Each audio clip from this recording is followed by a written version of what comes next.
সম্মানিত সভাপতি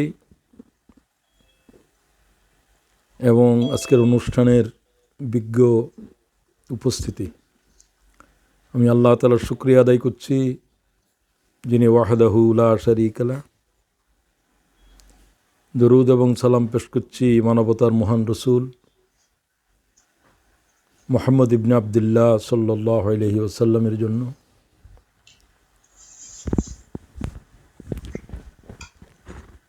আমি সবাইকে সালাম মুবারকবাদ জানাচ্ছি। আসসালামু আলাইকুম রহমতুল্লাহি ওয়া বারাকাতুহু।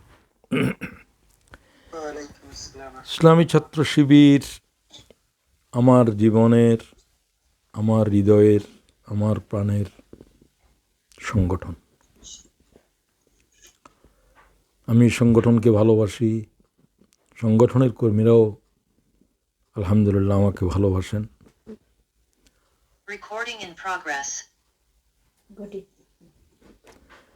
আমি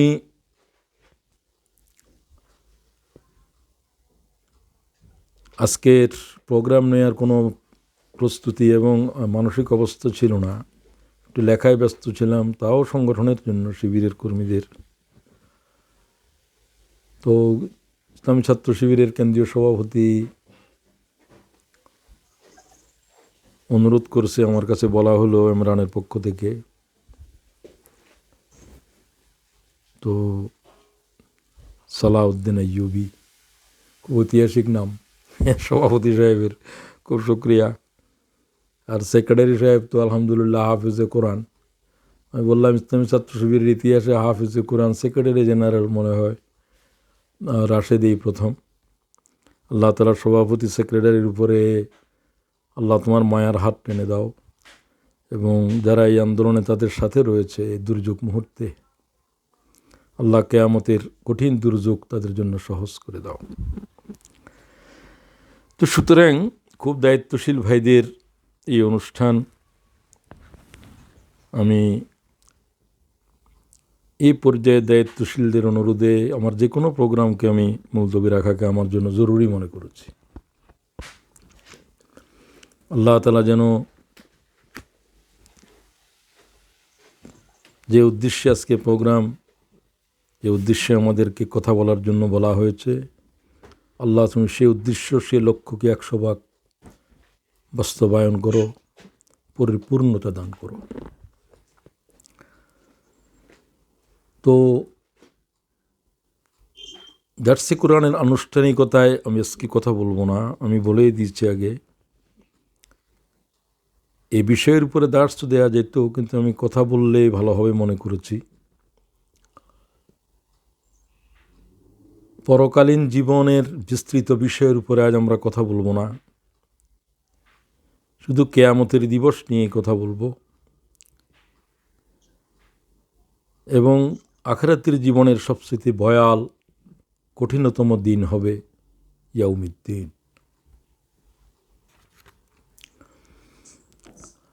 সে দিনের সংকট, ভয়াবহতা, মানব ইতিহাসে এর সাথে তুলনা করার কোনো দিন আর নেই।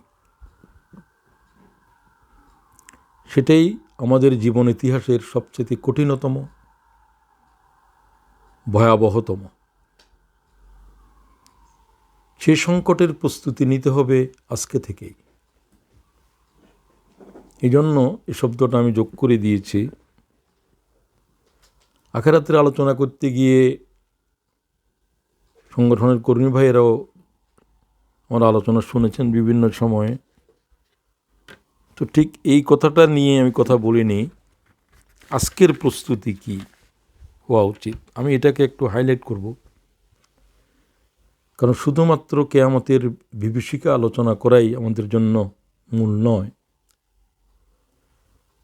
আর আল্লাহ তাআলা সেগুলো বলার উদ্দেশ্য এই যে আমার বান্দারা যেন এই সমস্ত কঠিন এ ভয়াবহ সংকট থেকে নিষ্কৃতি পেতে পারে। বান্দাদেরকে আল্লাহ এত ভালোবাসেন যে লক্ষ লক্ষ পয়গম্বর পৃথিবীতে পাঠালেন শুধু জাহান্নামের আগুন থেকে, ভয়াল অবস্থা থেকে বান্দাদেরকে রক্ষা করার জন্য। নবীদেরকে খুন করেছে বান্দারা, শত শত পয়গম্বরকে খুন করেছে, তাদের রক্ত পৃথিবীর মাঠে চুষে খেয়েছে। একটা পয়গম্বরের খুন সমগ্র মানব জাতির রক্ত, বিশেষ করে মুমিনদের রক্ত যদি এক মহাসমুদ্র সৃষ্টি হয়, আল্লাহর এক পয়গম্বরের এক কাতরা খুনের দাম এর চাইতে বেশি। শুধু ইসরায়েলদের হাতে, বন ইসরায়েলদের হাতে 300-এর উপরে আল্লাহর পয়গম্বর শাহাদাত বরণ করেছে। এটা ইতিহাসের দলিল। 350 পর্যন্ত বলেছে কেউ কেউ।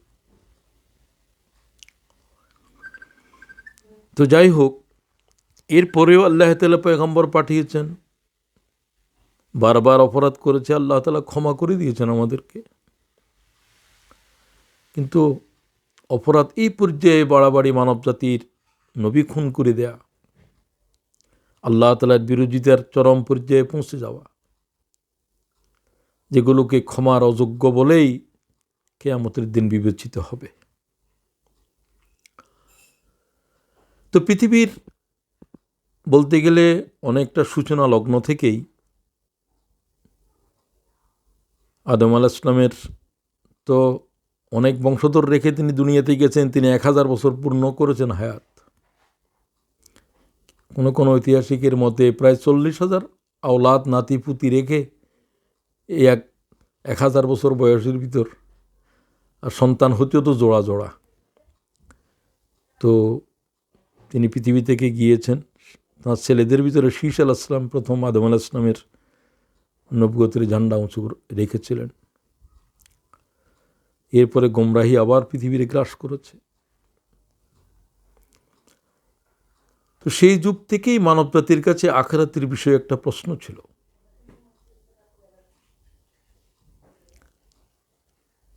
কারণ আখিরাত এমন একটা বিষয়, যে বিষয়টাকে হাতে কলমে প্রমাণ করা, দেখার, বুঝার কোনো সুযোগ নেই।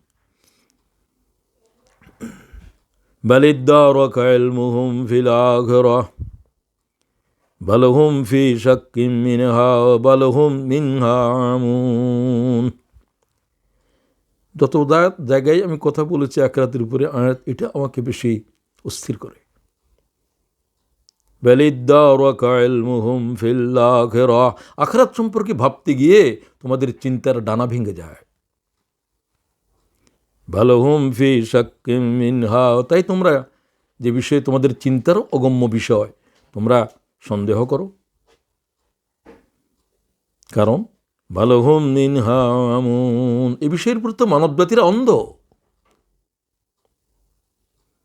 মুহাম্মদুর রাসূলুল্লাহর চোখ ছাড়া তো আখিরাতের জিন্দেগিরে দেখে দুনিয়াতে কেউ আসে নাই নবীদের ভিতরে। আর ঈসা আলাইহিস সালাম আসবেন তো বিশেষ একটা কারণে। চতুর্থ আসমানের উপরে যেখানে আছেন সেখানেই আছেন, আর আল্লাহর আর কিছু দেখেন নাই। মুহাম্মদুর রাসূলুল্লাহরে তো আল্লাহ তামাম আয়াতেরে দেখাইছেন, এটা আর কাকেও দেখেন নাই। আদম আলাইহিস সালামও দুনিয়াতে ছিলেন যোহর থেকে আসরের সময় পর্যন্ত। এর ভিতরেই পদস্খলন হয়ে গেছে, এর ভিতরে বেরিয়ে যাওয়ার সময় হয়ে গেছে। আখিরাতের জীবনের আদম আলাইহিস সালামও দেখে নাই। ওই জান্নাতের কিছু সময় যে কাটিয়েছিলেন, এটাই ইতিহাস তাই বলে। একমাত্র মুহাম্মদ ইবনে আব্দুল্লাহকে আল্লাহ আখিরাতের রহস্যকে তন্ন তন্ন করে দেখিয়েছেন। কারো কারো বর্ণনায় সে রাতটাই ছিল দুনিয়ার হিসাবে 27.5 বছরের চাইতেও বেশি সময়। লিনুরিয়াহু মিন আয়াতিনা, আমি নিয়ে গিয়েছিলাম আমার আয়াতকে দেখাতে। সে আলোচনা ভিন্ন। ফাখবিরনি আনিস সাআত, এই কিয়ামত সম্পর্কে রাসূলুল্লাহকে প্রশ্ন করা হচ্ছে। প্রশ্ন করতেছেন কি জাতের প্রশ্নকারী?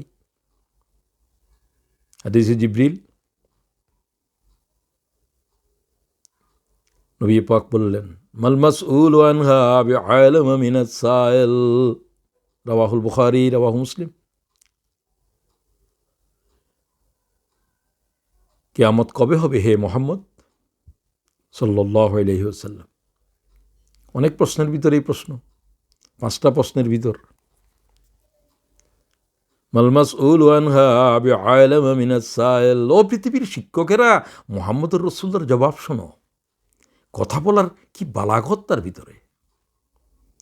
রাসূলুল্লাহ বলেন, আল্লাহর পরে আল্লাহ তাআলা আমাকে কথা বলার বাগ্মিতার জাদু দিয়েছে। উতীতু জাওয়ামিআল কালাম। যে সমস্ত বিষয়ে আল্লাহ তাআলা আমাকে বৈশিষ্ট্য দিয়েছে তার ভিতরে কথা বলার বাগ্মিতা অন্যতম। আল্লাহু আকবার। আল্লাহ তাআলা মুহাম্মদ ইবনে আব্দুল্লাহর দরজায় আর বুলন্দি দাও। হুজুর, আমি জানি না, কথা বললেন না। মাল মাসউলু আনহা বিআলাম মিনাস সাইল। প্রশ্নকারীকে তিনি ভালো করেই জানেন।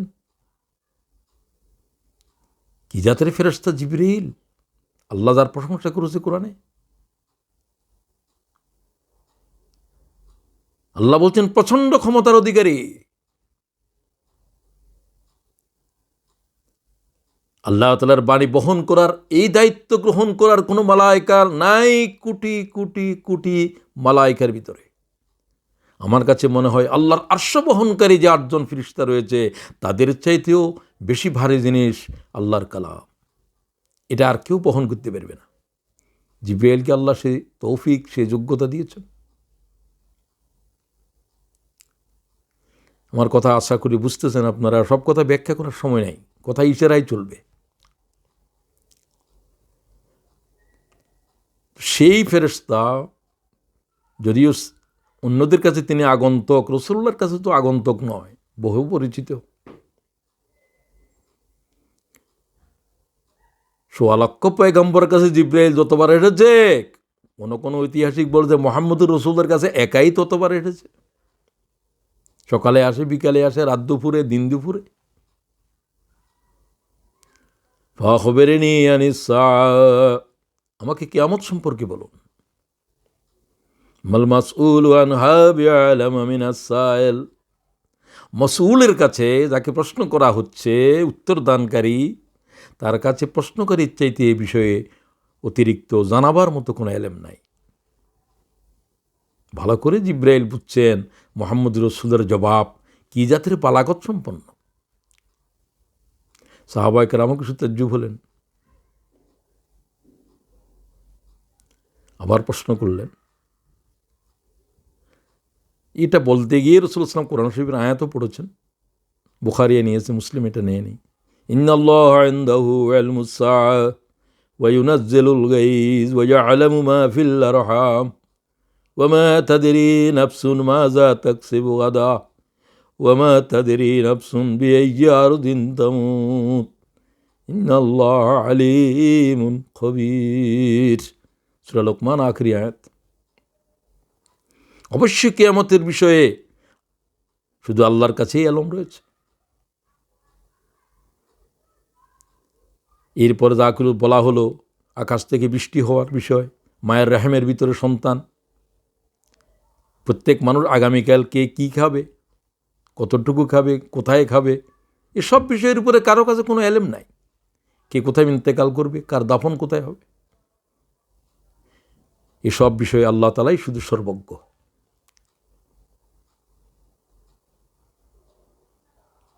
রাসূল পাক সাল্লাল্লাহু আলাইহি ওয়াসাল্লামের জবাব জিবরাইল শুনলেন, এবং এটা তো লাজবাব করার জবাব। ইয়াসআলুনাকা আনিস সাআতি আইয়ানা মুরসাহা। কোরআন শরীফে আল্লাহ প্রশ্ন করে জবাব দেন। লোকেরা তোমাকে জিজ্ঞাসা করছে সেই চরমক্ষণটি কখন আসবে, যেদিন পৃথিবীর প্রলয় হবে। সেদিন সম্পর্কে আপনাকে জিজ্ঞাসা করে। ফিমা আনতা মিন যিকরা ইলা রাব্বিকা মুনতাহা। বলে দেন এই বিষয়ের উপরে কথা বলার মতো আমি ব্যক্তি নই। আল্লাহর কোনো মখলুক সে বিষয়ের উপরে কথা বলতে পারে না। যিনি কিয়ামত সংগঠিত করবেন সেই ফেরেশতা ইসরাফিল নিজেই জানে না কিয়ামত কখন হবে। এই জন্য তিনি ফুঁ দেওয়ার জন্য সিংহে হাতে দাঁড়িয়ে রয়েছেন লক্ষ কোটি বছর। আল্লাহ বলবেন যে এখন সিংহে ফুঁক দাও, বাস তখন। যদি তিনি জানতেন যে এত হাজার বছর পরে, তখন সিংহে হাতে নিলে হতো না। আল্লাহর চিনে নেন ভালো করে। আল্লাহর হুকুম পালনের ব্যাপারে কি জাতির বিষয় জড়িত, একটা সিদ্ধান্ত বাস্তবায়ন করার জন্য কোটি কোটি বছর আল্লাহর ফেরেশতা দণ্ডায়মান। তখন আল্লাহ বলবেন যে এখন ফোঁ দাও, এই কথাটা শোনার জন্য। সেটা আল্লাহ জানান নাই তাকে। ফিমা আনতা মিন যিকরাহা ইলা রাব্বিকা মুনতাহাহা, তুমি তাদেরকে সাবধানকারী যারা সেদিনকে ভয় করে, শুধু এতটুকু তুমি সেদিন সম্পর্কে তাদেরকে জানাও, সেদিনটা কীরকম ভয়াল হবে সেগুলো বলো। কখন হবে এই বিষয়ের উপরে কারো কোনো জ্ঞান নেই। তো বিভীষিকাটা কেমন? কান্নাহুম ইয়াউমা ইয়ারাউনাহা লাম ইয়ালবাসু ইল্লা আশিয়াতান আও যুহাহা, সেদিনকে দেখার পরে লক্ষ বছরের পৃথিবী মনে হবে যেন একটা দিন অতিবাহিত করেছে, অথবা যার যত হায়াত, 30 বছর, 1000 বছর। ইয়াকুলুনা মাতা হাযাল ওয়া'দু ইন কুনতুম সাদিকিন, হে নবীগণ অথবা হে মুহাম্মদুর রাসূলুল্লাহ, কিয়ামতের প্রতিশ্রুতি কখন বাস্তবায়িত হবে? আল্লাহ তাদের প্রশ্ন ডায়লগ কোট করে, কুল ইন্নামাল ইলমু ইনদাল্লাহ, বলে দাও জবাব তো আল্লাহই দিচ্ছে, প্রশ্ন রাসূলুল্লাহরে করা হচ্ছে। ইন্নামাল ইলমু ইনদাল্লাহ ওয়া ইন্নামা আনা নাযীরুম মুবিন, আমি তো খুল্লম খোলা এক উপদেশ দানকারী, কিয়ামত হবে এটা বলারকারী, কখন হবে এ কথা বলার তো এলেম নাই আমার কাছে। তবে যখন হবে তখন কি হবে বলতে পারবো। ফালাম্মা রাআউহু যুলফাতান, তাও আল্লাহ থেকে। সিয়াত উজুহুল লাযিনা কাফারু ওয়া কিলা হাযাল লাযী কুনতুম বিহি তাদউন, কিয়ামত শুরু হওয়ার অবস্থা যখন দেখা দিবে, পৃথিবী যখন কাঁপতে শুরু করবে, ভয়াল এক আওয়াজ পৃথিবীকে কাঁপাতে থাকবে, তখন চেহারা মলিন হয়ে যাবে। হায়, কি শুরু হলো? ওয়াকালাল ইনসানু মা লাহা, পৃথিবীর কি হলো? পৃথিবীর কিছু হয় নাই, পৃথিবীর মরণ শুরু হয়েছে। আল্লাহ তাআলা কথা বলা কিরকম? ওয়াকিলা হাযাল্লাযী কুনতুম বিহি তাদউন, তাদেরকে বলা হবে যে এই দিনটাকে তোমরা বারবার করে খুঁজতেছিলে, কবে হবে, কবে হবে, কবে হবে। যে দিনটাকে তোমরা, তার আগমন নিয়ে তো তোমরা এত প্রশ্ন তোমাদের, সেই দিনটাই তো শুরু হয়েছে।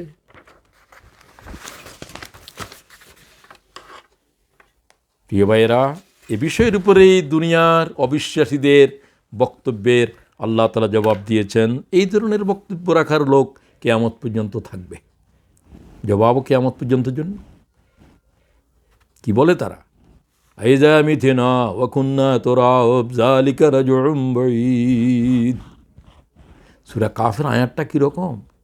আইযা মিথিনা ওয়া কুন্না তুরাব যালিকা রাজউম বাঈদ, আমরা যখন মরে যাব, মাটির সাথে মিশে যাব, আবার জীবিত হব, এগুলো সুদূর পরাহত, এগুলো অনেক দূরের বিষয়। যালিকা রাজউম বাঈদ, আল্লাহু আকবার।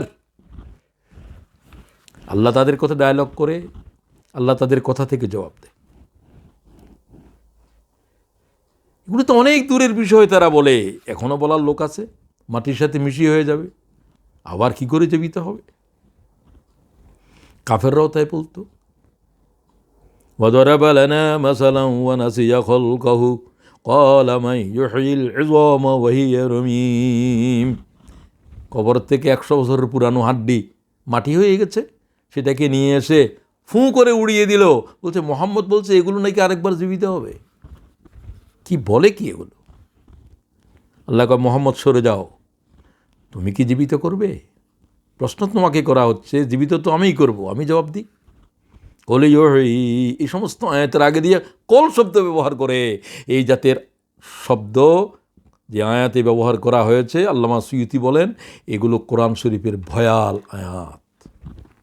এক কলের ভিতরে হাজার হাজার প্রশ্নের জবাব খতম করে দেওয়া হয়েছে। আমি এগুলোর উপরে পিএইচডি নিচ্ছে এরকম লোকের সাথে কথা বলছিলাম। আমি তখন এর আগে এত এইভাবে ভাজিনি যে সুয়ুতি কি বলছে। আমাকে সে এদিন বাংলাদেশ থেকে কে বললো, মফিজ ভাই যে পিএইচডি করতে চায়। আমি বললাম যে কোল শব্দের উপরে যে আয়াতগুলো, ওই আয়াতের উপরে পিএইচডি করো। কদি এটা কি বোঝার জন্য যে তোমাকে আরেক ঘন্টা সময় দিতে হবে। যাই হোক, আমি যাদের কাছে কথা বলছি আলহামদুলিল্লাহ তারা এই সমস্ত বিষয়ের উপরে অনেক জ্ঞান রাখে, আমি আশা করি। আল্লাহ তাআলা জবাব দিচ্ছেন, ক্বাল ইউহয়িহাল্লাযী আনশাহা আউওয়ালা মাররাহ। জবাব দেওয়ার পদ্ধতি দেখেন আল্লাহ তাআলার। লোকেরা বলে জীবন তো শুধু আমাদের এই দুনিয়ায়, এরপরে তো আর কিছু নাই, কোনো হাড্ডি, এগুলো কী করে আবার জীবিত হবে? ক্বাল ইউহয়িহাল্লাযী আনশাহা, হ্যাঁ, তাতে তিনি প্রাণ সংসার করবেন যিনি মাটি হওয়ার মধ্যে পরে কিভাবে জীবন দিবে তোমরা আশ্চর্য হচ্ছ। তোমাদের আব্বা যে মাটি ছিল, মাটির ভিতরে কি করে আমি জীবন ফুঁকে দিয়েছিলাম, সেভাবেই। এগুলো তো আমার জন্য কোনো বিষয় না, তোমাদের জন্য তো অনেক বড় বিষয়।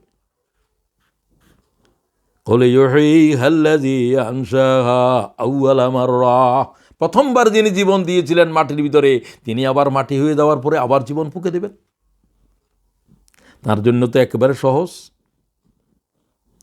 ওয়াহুয়া বিকুল্লি খালকিন আলিম। তোমরা কি সৃষ্টি সম্পর্কে আল্লাহর কিছু শিখাতে চাও না বলতে চাও? তিনি তো সর্বপ্রকারের সৃষ্টি, মাটি থেকে কি করে বানাইতে হবে, পানি থেকে কি করে বানাইতে হবে, 6 পাওয়ালা 2 পাওয়ালা কি করে বানাইতে হবে, সুবহানাল্লাহ। ভিজিবল ইনভিজিবল, কত প্রকার, কত হাজার হাজার লাখো প্রকারের আল্লাহ তাআলা প্রকার বানিয়েছে সৃষ্টি জগতে। আল্লাহরে কেউ কি কীভাবে বানাইতে হবে তোমরা এই কিছু শিখাতে চাও নাকি?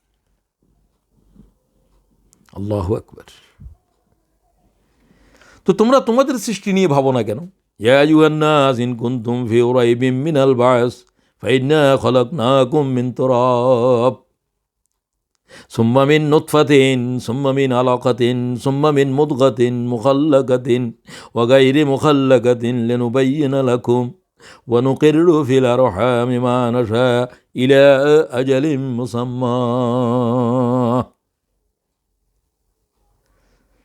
22 আয়াত, যে আয়াত পড়ার পরে মরিস বুকাইলি ঈমান এনেছিল, এই আয়াত যাওয়ার পরে মরিস বুকাইলির জ্ঞান থমকে দাঁড়ালো। লাল কলম বুকাইলি বলল, এটা স্রষ্টার কালাম, এটা মানব রচিত কালাম হতে পারে না। এই বিষয়ের উপরে অষ্টাদশ শতাব্দীর আগে মানুষের জ্ঞানই ছিল না। আমি এই বিষয়ের কথা বলতে যাচ্ছি না। আসো, কিয়ামত সংগঠিত হওয়ার আগে কিয়ামতের কিছু আলামত জাহের হবে, যেগুলো এখন দেখা যাচ্ছে। অতি সংক্ষেপে সেগুলো 2-1টা বলতে চাই, যে এগুলোও আমাদের জীবনের জন্য, আলোচনার জন্য, প্রস্তুতির জন্য প্রয়োজন। ঘন্টা বাজার আগে ওয়ার্নিং দেয়, আগে 15 মিনিট আগে স্কুলগুলোতে, মাদ্রাসাগুলোতে ওয়ার্নিং চলছে। ওয়ার্নিং হলো যে আলামত। ওই যে জিব্রাইল আবার প্রশ্ন করে, ইয়া মুহাম্মদ ফাখবিরনি আনিল আমারাত, আমাকে কিয়ামতের আলামত সম্পর্কে কিছু বলতে পারবা? হ্যাঁ বলো। قال أن تلد الأمة ربتها وأن ترى الحفاة العراة العلة رعاشا يتطاولون في البنيان। বুখারী, মুসলিমও নিয়েছেন। হ্যাঁ, এই প্রশ্নকারী জেনে রাখো কিয়ামত কখন হবে, কিয়ামতের আলামত কি। 2টা আলামত বললেন, রাসূলুল্লাহ বললেন যে 2টা আলামত দেখা গেলে বুঝবে যে কিয়ামত এসে গেছে। প্রথম আলামত তো আমি নিজেই, আখেরি রাসূল এসে গেছে মানে কিয়ামত এসে গেছে। একেবারে আরও নিবিড় যেহেতু জানতে চাচ্ছ, 1400 বছর আগে যা বলেছে সেগুলো এখন দেখো। আনতালেদাল আমাতু রাব্বাতা, দাসী মুনিবকে জন্ম দেবে। খুব রূপক কথা। ওয়ান তারাল হুফাতাল উরাতাল আল্লাতা রিয়াশা ইয়াতাতাওয়ালুনা ফিল বুনিয়ান।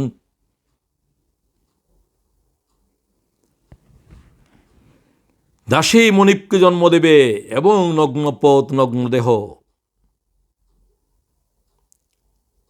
উটের রাখাল, বকরির রাখালেরা আকাশচুম্বী দালানের ফাউন্ডেশন দিতে শুরু করবে। বুঝে নিও কিয়ামত এসে গেছে। ব্যাখ্যা করার সময় নেই। আমি খুব বোদ্ধা লোকদের কাছে কথা বলছি, আশা করি এই সমস্ত কথা ব্যাখ্যা তারাও করে, আলহামদুলিল্লাহ। তো শুধু দুটার, যেহেতু এই কথার উপরে অনেকগুলো কথা আছে, দাসী মনিবকে জন্ম দেবে, মাকেও বলা হতে পারে। আমার কাছে সবচেয়ে তাৎপর্যপূর্ণ তর্জমা এটাই, গোলাম বংশ থেকে, অবংশ থেকে মানব জাতির শাসকেরা আসবে। শাসন পরিচালনা করা এদের কাজ নয়, এদের কাজ হচ্ছে মানব খুন করা। আর এরা শাসকের দণ্ড হাতে নেবে, বুঝবে পৃথিবীর প্রলয়ের দিন এসে গেছে। এটা শাসকের বংশ নয়, এরা অবংশ থেকে আসছে। সমগ্র পৃথিবীতে আজ এই জাতের লোকেরাই বেশিরভাগ ক্ষেত্রে রাষ্ট্রের শাসনদণ্ড হাতে নিয়েছে। কি আমেরিকাতে, কি বাংলাদেশে, কি ভারতে, দেখেন কোন এক বটগাছের তলে চায়ের কাপ নিয়ে ফিডাফিডি করে। এত বড় ভারতের শাসক তুমি। আমি সেদিকে আর যাচ্ছি না। এরপরে وأن ترى الحفاة العراة العلة رعاشا يتطاولون في البنيان। এটা কোনো কারকে হেয় করা হয় নাই। সমাজে এরকম পরিবর্তন আসবে, জের জবর হয়ে যাবে, জবর জের হয়ে যাবে, মরুভূমি সবুজ হয়ে যাবে, সবুজ মরুভূমি হয়ে যাবে। এরকম গৃহহীন মানুষ যারা ছিল, এই জাতের মানুষ এরকম থাকবে সমাজে। কিন্তু এগুলো যখন সম্পদের মালিক হয়ে আকাশচুম্বী দালান দেবে, আর দালানে যারা থাকতো তারা তখন খোলা আকাশের নিচে চলে আসবে। পৃথিবী উলট পালট হয়ে যাচ্ছে। কি আলামত? আর قال رسول الله والذي نفسي بيده ليوشكن أن ينزل فيكم عيسى ابن مريم। খবরদার, ঈসা ইবনে মারিয়াম না আসা পর্যন্ত আল্লাহর কিয়ামত সংঘটিত হবে না। হাকামান আদালান, যিনি এসে জমিনের উপর 40 বছর ইনসাফের শাসন কায়েম করবে। ওয়াকসিরাত সালিব, তিনি ক্রুশ ভেঙে ফেলবেন।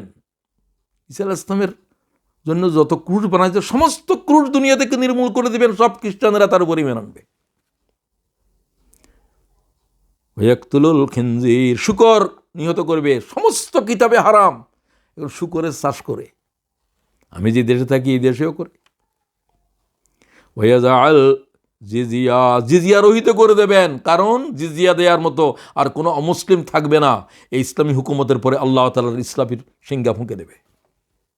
জিয়ার বিধান আর থাকবে না দুনিয়ার পরে। ওয়াফিজাল মালু হাত্তা লা ইয়াকবালুহু আহাদুন, সম্পদের প্রাচুর্য 40 বছর এইভাবে আসবে যে জমিনে বিচি বপন করা এবং ফসল কাটা একদিন আর 2 দিনের বিষয় হবে। মানবের কাছে পৃথিবী এত অপাংতেও হয়ে যাবে, মানুষ দুনিয়ার দিকে তাকাতে চাইবে না। আল্লাহর একটা সিজদা দেওয়া তামাম দুনিয়ার চাইতে বেশি দামি মনে করবে। সুবহানাল্লাহ। এটা অল্প সময় থাকবে। হাত্তা তাকুনা সিজদাতুন খায়রাল লাহুম মিনাদ দুনিয়া ওয়া মা ফিহা, সমগ্র পৃথিবীর ভিতরে যা কিছু আছে আল্লাহকে একটা সিজদা দেওয়া এর চেয়ে দামি মনে করবে। মানব জাতির কাছে আল্লাহর বন্দেগী এইভাবে বুঝে আসবে ঈসা আলাইহিস সালাম যখন দুনিয়ার উপরে আসবেন। রাওয়াহুল বুখারী। عن أبي هريرة قال قال رسول الله صلى الله عليه وسلم لا تقوم الساعة حتى يقاتل المسلمون اليهود। দুনিয়ার উপরে বিপর্যয় সৃষ্টি করবে ইহুদিরা এবং তাদের বিরুদ্ধে মুসলমানদের এক ভয়াল যুদ্ধ শুরু হবে। যে যুদ্ধ ঈসা আলাইহিস সালামের আগের থেকে শুরু হবে, ইমাম মাহাদি থেকে। ইমাম মাহাদি পর্যন্ত দাজ্জাল যখন বেরিয়ে আসবে, একে মোকাবেলা করতে পারবে না। এই দাজ্জাল আসাটাও কিয়ামতের একেবারে নিকটতর, এবং আমার তো মনে হচ্ছে 100 বছর সময় নেয় দাজ্জাল পৃথিবীতে এসে যাবে। 100 বছর তো বেশি মনে হচ্ছে। যেদিন এত নিধন চলবে দুনিয়ার উপরে, এত মালহামা, এত ভয়াল রক্তপাত হবে, 100 মানুষের ভিতরে 99 জন মানুষের জীবন কতল হতে থাকবে। মুসলমানও হবে, অমুসলমানও হবে, সব হবে। মালহামা চলতে থাকবে, মালহামা, ভয়াল বিপর্যয়, ভয়াল খুন খারাপি। হত্যাকারী জানবে না কি কারণে হত্যা করে। একটা বোমা মেরে লাখ লাখ মানুষের জীবন যাবে, কি অপরাধ করেছিল তাদের কোনো জবাব নাই। কোন অপরাধের কারণে মানব খুন হবে, নিহত ব্যক্তিও জানবে না, হত্যাকারীও জানবে না, শুধু খুনেই চলতে থাকবে। সেদিকে আর যাচ্ছি না। এই সমস্ত আলামত এসে গেছে, সেগুলোর বিষয়ে উম্মতের আলেমদের ভিতরে জ্ঞানীরা কথা বলতে শুরু করেছেন এবং তারা বিজ্ঞতার সাথেই কথা বলছেন। এগুলো নিয়ে যারা উপহাস করে তারা কেয়ামতের দিনে উপহাস করবে যে এটা কি কেয়ামত না আর কিছু। আল্লাহ কয় মুসা আলাইহিস সালাম রে, তোমার উম্মতেরা আমাকে দেখার পরেও বলবে যে এটা যে আল্লাহ তার দলিল কি। বুঝছেন? তাদের বিষয়ে কোনো আলোচনা নাই, তাদের জন্য আল্লাহর কোনো ওহী নাযিল হয় নাই। উলাইকা হুমুল গাফিলুন, এরা হচ্ছে বেখবরের দল, বেখবরের দল। এদের খবর হবে পৃথিবী শেষ হয়ে যাওয়ার পর।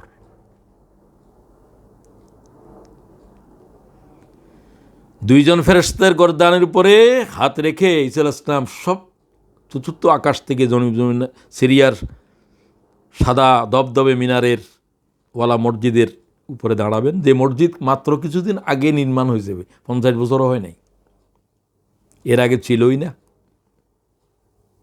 দামেস্কের পূর্ব দিকে ঈসা আলাইহিস সালামের মাথা থেকে যেন হীরা জহরত পড়তেছে, পানি টপকাচ্ছে, আসলে কিছুই টপকাচ্ছে না।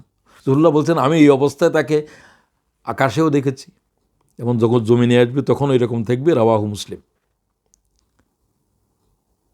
তাহাদ্দারা মিনহু জুমানুন কাল্লুলুইন, তার মাথা যখন নিজের থেকে উপরে এরকম করবে যেন হীরা জহরত ধরতেছে তার চুল থেকে, যেন তিনি গোসল করিয়ে এসেছেন। এটা আল্লাহ তাআলা তার ভিতরে এই ধরনের এক রহস্য দিয়েছেন। এগুলো মানুষেরাও দেখবে, কিন্তু আসলে তিনি কোনো এই মুহূর্তে গোসল করিয়ে আসছেন এমন নয়। ওয়ালা ইয়াহিল্লু লিকাফিরি ইয়াজিদু রিয়া নাফসি, তার নিঃশ্বাস কাফের বরদাস্ত করতে পারবে না। সমগ্র পৃথিবীর প্রযুক্তি রহিত হয়ে যাবে, সমস্ত কম্পিউটারের অ্যালার্ম, কম্পিউটারের স্ক্রিনে আর কিছু আসবে না। সমস্ত পরমাণু যেগুলো আমরা দেখতেছি এগুলোর কি আছে, কি কম্পিউটারে প্রিজার্ভ করা আছে, সব কিছু ডিলেট হয়ে যাবে, 1 সেকেন্ডে ডিলেট হয়ে যাবে। আল্লাহ তাআলা বলছেন ইমাম মাহাদি এবং ঈসা আলাইহিস সালামকে আল্লাহ তামাম পৃথিবীর উলুম একসাথে এক নিমিষে বকশিশ করে দেবে। কোনো পরমাণুর বিস্ফোরণও হবে না, পৃথিবী আগের মতো চলে যাবে, লাঠি ছোঁড়ার যুগ এসে যাবে। ঈসা আলাইহিস সালামের হাতে খঞ্জর থাকবে। এটা কি খঞ্জরের যুগ? এটা তো পরমাণুর যুগ। কিসের পরমাণু? পরমাণু তো আর ফুটবে না। পরমাণুর যখন কি হারিয়ে যাবে তখন পরমাণুগুলো খেলার বল হয়ে যাবে, এগুলো নিয়ে বাচ্চারা লাথি মারবে। হ্যাঁ, ওয়ালা ইয়াহিল্লু লিকাফিরি ইয়াজিদু রিয়া নাফসি ইল্লা মাত, ইল্লা মাত। হাদিস শরীফের ব্যাখ্যা বলা হয়েছে, ইমাম মুসলিম হাদিস গ্রহণ করেছে, এক নিঃশ্বাসের পথ, ঈসা আলাইহিস সালামের নিঃশ্বাস যেখানে যতটুকু যাবে, এক চোখের পথ বলা হয়েছে, এর ভিতরে কোনো কাফের এটা বরদাস্ত করতে পারবে না। আপনারা যেরকম এখন ভাইরাস বরদাস্ত করতে পারলেন, বাইরে হয়ে গেলে কারো টাচে গেলে সব মারা যাচ্ছে বা ভাইরাসে আক্রান্ত, ঈসা আলাইহিস সালামের নিঃশ্বাসের ভিতরে যে আগুন থাকবে এটা কোনো কাফের বরদাস্ত করতে পারবে না। আল্লাহর সরাসরি আল্লাহর সাহায্য ঈসা আলাইহিস সালামের সাথে থাকবে, মেহাদির সাথে থাকবে। ফায়ুতলবুহু হাত্তা ইউদরিকুহু বিবাবি লুদিন, লুদ নামক স্থানে তিনি বের হয়ে বলবেন যে জিহাদের বায়াত করো। ফজরের নামাজের সময় আসবেন, নামাজ শেষ করার পরে মুসল্লিদের দিকে তিনি ইমাম সাহেব ফিরবেন, তিনি কথা বলবেন। ঈসা আলাইহিস সালাম সবাইকে বললেন যে দাজ্জাল পৃথিবীর উপরে বিপর্যয় সৃষ্টি করছে, দাজ্জালকে নিহত করার জন্য ইমাম মাহাদি পরাস্ত হয়ে যাবে, তিনি ঈসা আলাইহিস সালামের অপেক্ষায় থাকবেন। সেই অবস্থার দিকে পৃথিবী চলে যাচ্ছে। ইমাম মাহাদি আসার তো আমার মনে হয় 50 বছর নেই। আল্লাহ তাআলা ভালো জানেন সব কিছু। আমরা অবস্থা দেখে, আলামত দেখে বলতেছে, ডাক্তার বলছে, সেদিন আমার বড় অপার সম্পর্কে বললেন যে উনার 65% উনার লাংস অকেজো হয়ে গেছে। তো আল্লাহ তাআলা মেহেরবানি করছেন, আবার এখন কিছুটা ভালোর দিকে, এখন অক্সিজেন নিয়ে আছে। তো ডাক্তার তো এটা বলতেই পারে, তার লাংস এখন 65% পর্যন্ত ক্রিয়াশীল নয়। তিনি যদি আর সামনে যান 80 পর্যন্ত যদি চলে যায়, তাকে আর বাঁচানো সম্ভব নয়। পৃথিবীর অবস্থা তাই, পৃথিবীর এখন লাংস অ্যাটাক করেছে, মরণে অ্যাটাক করতেছে। তো পৃথিবীরও তো মৃত্যু হবে। এখন আসেন কিভাবে সে প্রলয় শুরু হবে। কিছুই না, হঠাৎ করে একটা আওয়াজ শোনা যাবে। হঠাৎ কেউ খেলার ভিতরে থাকবে, কেউ ঘুমের ভিতরে থাকবে, হঠাৎ একটা আওয়াজ, এটা আর বন্ধ হবে না। তাফসীরকারীরা বলছে ইসরাফিলের এক নিঃশ্বাস 40 বছর চলতে থাকবে। আল্লাহু আকবার, শুধু বাড়তে থাকবে। ইয়াওমা ইউনফাখু ফিস-সূর, মানুষ যখন সে আওয়াজ শুনবে কি বলবে? যালিকা ইয়াউমুল ওয়াঈদ, আজকে ঈদের দিন নয়, ওয়াঈদ, ভয়াল দিন এসে গেছে। হায় হায়, কিয়ামত কি শুরু হয়ে গেল? হ্যাঁ, শুরু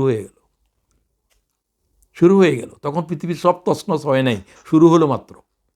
ওয়ানফিকা ফিস-সূর ফাইযা হুম মিনাল আজদাসি ইলা রাব্বিহিম ইয়ানসিলুন। 3টা সিংহা হবে, দ্বিতীয় সিংহার যখন দেওয়া হবে, প্রথম সিংহারে সমগ্র পৃথিবীর উপর যা কিছু আছে সব তছনছ হয়ে যাবে। কারণ শুধু আওয়াজ হবে না, আওয়াজের সাথে কাঁপতে থাকবে। Vibrating body make sound. বিজ্ঞানীরা বলে যেখানে কম্পন আছে সেখানে শব্দ আছে। ইযা যুলজিলাতিল আরদু জিলজালাহা ওয়া আখরাজাতিল আরদু আসকালাহা। প্রচণ্ড এক কাঁপুনি সমগ্র পৃথিবীকে এক প্রচণ্ড ঝাঁকুনি দেবে। হাজার হাজার লক্ষ বছরের সভ্যতা দুমড়ে মুচড়ে যাবে। সুনামি দেখেন না, এক নিমিষের ভিতরে 13 তলা 20 তলা দালান ভেঙ্গে চুরে দুমড়ে মুচড়ে যায়। সমগ্র পৃথিবীর উপরে সুনামি শুরু হবে। এগুলো এখন বুঝতে তো কোনো অসুবিধাই নেই। কত রেক্টারে ভূমিকম্প হয়, তো তার থেকে যদি আরো 10 গুণ 20 গুণ 100 গুণ 1000 গুণ বেড়ে দেয়, তো পৃথিবী তো এক নিমিষের ভিতরে দুমড়ে মুচড়ে যাবে সব।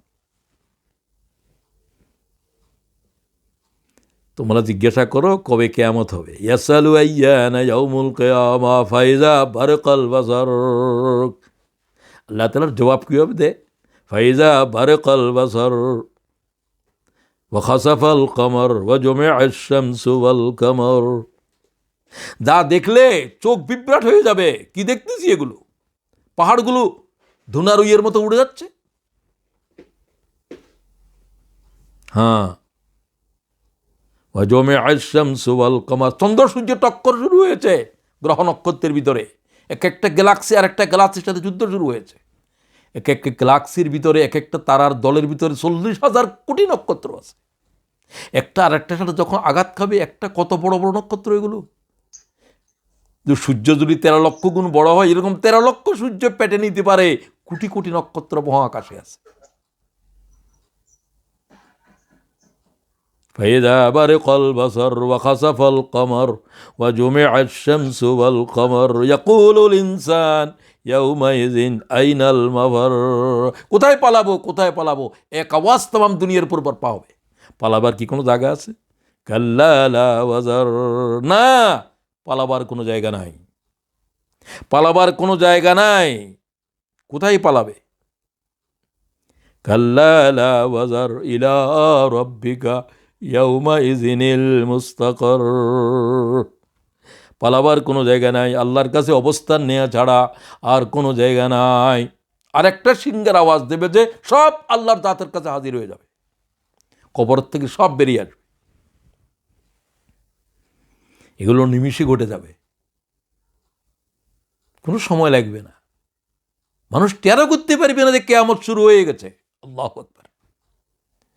ইযা যুলজিলাতিল আরদু জিলজালাহা ওয়া আখরাজাতিল আরদু আসকালাহা।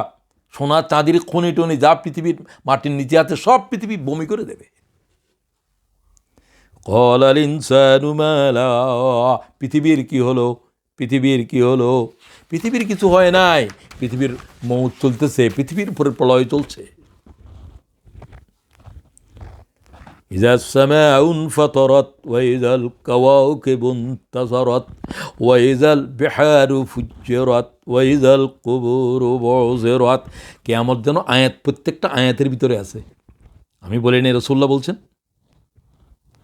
হুজুর বলেন কিয়ামতকে দেখতে চাও, সূরা ইনফিতার পড়ো পড়ো। ইযা সামাউ ফাতারাত ওয়া ইযাল কাওয়াকিবু ইনতাসারাত। আকাশ যখন ফেটে যাবে, তারকাসমূহ যখন বিক্ষিপ্ত হয়ে যাবে, সমুদ্রের ভিতরে যখন ভয়াল আগুন ধরে যাবে, কবরের থেকে যখন সমগ্র সৃষ্টি মানব জাতিরা উঠতে শুরু করবে, ভয়াল দৃশ্য শুরু হবে। ইযা সামাউ ফাতারাত ওয়া ইযাল কাওয়াকিবু ইনতাসারাত ওয়া ইযাল বিহারু ফুজ্জিরাত ওয়া ইযাল কুবুরু বুযিরাত আলিমাত নাফসুম মা কদ্দামাত ওয়া আখারাত। মানব জাতিরা প্রত্যেকেই বুঝতে পারবে কি করছে দুনিয়ায়, সব কিছু এখন তার সামনে হাজির হয়ে যাবে। ইবনে আব্বাস, তুহশারুনা ইয়াউমাল কিয়ামাতি হুফাতান উরাতান গুরলান। ইবনে আব্বাস ফরমান, নবী পাক সাল্লাল্লাহু আলাইহি ওয়াসাল্লাম ফরমান, প্রত্যেকটা মানব এই অবস্থায় উঠবে, উলঙ্গ অবস্থাতে, খতনাবিহীন অবস্থাতে, একটা সুতার বস্ত্র থাকবে না শরীরের সাথে, উলঙ্গ অবস্থায় উঠবে সবাই, নবীরা পর্যন্ত। সুবহানাল্লাহি ওয়া বিহামদিহি হুফাতান উরাতান গুরলা। হাদিসের লফজ শুনেন, এই হাদিস ইমাম বুখারী গ্রহণ করেছে। হুফাতান উরাতান গুরলা। সুবহানাল্লাহ। খতনাবিহীন, নগ্ন পথ, নগ্ন দেহ, প্রত্যেকটি মানব উঠতে থাকবে, আল্লাহর সামনে হাজির হবে এই অবস্থায়। আল্লাহ তাআলা আওয়াজ দেবেন, وأول من يقصى إبراهيم خليل يقول الله عز وجل اقصوا إبراهيم خليل। আমার খলিল ইব্রাহিমকে কাপড় পরাও, আল্লাহ প্রথম আওয়াজ দেবে। সম্ভবত মুহাম্মদুর রাসূলুল্লাহ ছাড়া আর কোনো পয়গম্বরের সাথে বস্ত্র থাকবে না। এটা আমার ভালোভাবে জানা নাই, রাসূলুল্লাহ সাল্লাল্লাহু আলাইহি ওয়াসাল্লাম সম্পর্কে আমি বলতেছি না, তবে আল্লাহ তাআলার হাদিসের লফজ, যে হাদিস ইমাম বুখারী গ্রহণ করেছে বিশুদ্ধ সনদে, ইমাম বুখারীর কিতাবের বিশুদ্ধ সনদ বলাও প্রয়োজন নাই। আল্লাহ কি বলবেন হাদিসে কুদসি, উকসু ইব্রাহিম খলিল, আমার বন্ধু খলিলকে কাপড় পরাও। সমগ্র মানব জাতির সামনে ইব্রাহিমকে উলঙ্গ করা হয়েছিল। আল্লাহ তাআলা বলছে, আমি সেই ইব্রাহিমকে, তোরা সবাই উলঙ্গ, তোরা বস্ত্র পরেছিলি, ইব্রাহিমকে উলঙ্গ করেছিলি জ্বলন্ত আগুনে ফেলে দেওয়ার সময়, আজকে তোরা সব উলঙ্গ, ইব্রাহিমই শুধু কাপড় পরবে। ও আল্লাহ তাআলা, আম্মাজান আয়েশা হাদিস শোনার পর রাসূলুল্লাহকে বললেন, হুজুর আয়েশার সাথেও কি বস্ত্র থাকবে না? রাসূলুল্লাহ বলছে, আয়েশা তুমি যে উলঙ্গ থাকবে তুমিও জানবে না, কিয়ামতের বিভীষিকা দেখার পরে তোমার সাথে বস্ত্র আছে কিনা তোমার খবর থাকবে না, কি অন্যেরা দেখবে। ইয়াকুলুল্লাহু তাআলা উকসু ইব্রাহিম খলিল, আমার বন্ধু খলিলি ইব্রাহিমকে কাপড় পরাও। কেন? লিয়া'লামান নাসু ফাদলাহু, আমি ইব্রাহিমের ইজ্জতের দুনিয়ার সামনে দেখাতে চাই কিয়ামতের মাঠে, বিশ্ব সম্মেলনে। সুম্মা ইউকসান নাসু কদরাল আমাল, এরপরে এরপরে এরপরে এরপরে নবীগণ, তারপরে সাহাবী, তারপরে তুমি পর্যন্ত প্রত্যেক মোমেনকে আল্লাহ তাআলা বস্ত্র পরাবেন। সর্বপ্রথম ইব্রাহিম দিয়ে শুরু হবে। এই জন্যই মুহাম্মদুর রাসূলুল্লাহকে এক্সক্লুড করেছি, ইল্লা দিয়ে বলছি, রাসূল পাক সম্পর্কে আমি জানি না। ইয়াউমা তারজুফুল আরদু ওয়াল জিবালু ওয়া কানাতিল জিবাল কাসীবাম মাহিলা, সমগ্র পৃথিবীর থেকে কোনো পাহাড় পর্বত থাকবে না, পৃথিবী এক তামার মাঠ হয়ে যাবে। ওয়া তারাল জিবালু তাহসাবুহা জামিদ ওয়া হিয়া তামুররু মাররাস সাহাব। কি আয়াত আল্লাহ কোরআন শরীফে জিকির করে, তোমাদের চোখের সামনে পাহাড়গুলো যে মেঘমালার মতো উড়ে যাবে, ধুনারুইয়ের মতো চলে যাবে, চোখে দেখতে পাবে। মানুষেরা প্রশ্ন করে তোমাকে, পাহাড়গুলো, হিমালয় পাহাড় কোথায় যাবে? ইয়াসআলুনাকা আনিল জিবাল, ইয়াসআলুনাকা আনিল জিবাল, সূরা তাহা, ফাকুল ইয়ানসিফুহা রাব্বি নাসফা, বলে দাও হিমালয় পর্বত কোথায় যাবে, উহুদের পাহাড় কোথায় যাবে, বলো আমার রব এগুলাকে ধুলায় পরিণত করে দেবে। আল্লাহু আকবার। সুতরাং কিয়ামত শুরু হওয়ার পরে হাসরের জমিন খাড়া হবে। হাজার হাজার বছর সমগ্র মানব দাঁড়িয়ে থাকবে, আল্লাহ হিসাব শুরু করবে না। সুবহানাল্লাহি ওয়া বিহামদিহি। কি প্রচন্ড দাবদাহ চলছে, ঝাঁকে ঝাঁকে মালায়েকা নামবে, এক জিকির সুবহান কুদ্দুস রাব্বুল মালাইকাতু ওয়ার রূহ। ফেরেশতাদের এটাই জিকির, এটাই খাদ্য, এটাই তাদের জীবন। সুবহান কুদ্দুস রাব্বুল মালাইকাতু ওয়ার রূহ। আমরা নামাজের ভিতরে সুবহানাল্লাহর জিকির, আলহামদুলিল্লাহর তসবিহ যেখানে পড়ি, এটাও রাসূলুল্লাহ পড়তেন। সুবহান কুদ্দুস রাব্বুল মালাইকাতু ওয়ার রূহ। আল্লাহর বান্দারা, জীবনে একবারও কি পড়েছ? ইবনে কাইয়্যিমের কিতাব পড়ো, আলবানিও লিখেছেন। রাসূলুল্লাহ রুকুর তসবির ভিতরে কি কি পড়তেন, তার ভিতরে এটা একেবারে বিশুদ্ধ হয়ে বর্ণিত। সুবহান কুদ্দুস রাব্বুল মালাইকাতু ওয়ার রূহ। মালাইকারা এই জিকির করতে করতে নামবে, হাজার হাজার লাখে লাখ। আবার আসবে, লোকেরা বলবে প্রচণ্ড গরমের ভিতরে, আল্লাহ কি বিচার শুরু করবে? কয় না, আল্লাহ এখনো, আল্লাহ তার আরশও আসে না, এখনো আনেন না, আল্লাহ এখনো দৃশ্যমান হন নাই, বিচার শুরু হবে না। মানুষেরা কি এতের অবস্থা দিব, 70 গজ পর্যন্ত মানব জাতিরা ঘামের ভিতরে সাঁতরাতে থাকবে। পয়গম্বরদের কাছে শুধু মানুষেরা অনুরোধ করবে যে, ও আল্লাহ বিচার শুরু করছে না, সহ্য করতে পারছি না, আর যা করবার জাহান্নামে দিলে দিয়ে দাও, আর কিয়ামতের এটা আর বরদাস্ত হচ্ছে না। আল্লাহ তো হিসাব শুরু করবে না। আল্লাহ তাআলা এখনও কিয়ামত শুরু হলো, হিসাব শুরু হলো, এ কথা বলবেনও না। আল্লাহ তখনও গায়েবের ভিতরে থাকবে। এরকম 4 দল নামবে। এরপর আল্লাহর আরশ বহনকারী ফেরেশতারা নামবে। কি জাতের ফেরেশতারা আল্লাহর আরশ বহন করে? আরশ কি জিনিস? এগুলো তো মুতাশাবিহাতের বিষয়। সমগ্র সাতবক আসমান জমিন তামাম মখলুক আরশের কাছে এক বালিকণার মতো। বালিকণা। এই আকাশ জমিন যা কিছু আছে সব আরশের কাছে একটা আংটি বলা হয়েছে হাদিসে। তোমার একটা আংটি যেরকম বুঝার জন্য। তো আরশ এটা কত বড়, আরশ বহন করতেছে যে এগুলা ঘাড়ের উপরে আরশ বহন করে আছে। আল্লাহ তাআলা তাদেরকে তৌফিক দিয়েছেন। সুবহানাল্লাহি ওয়া বিহামদিহি।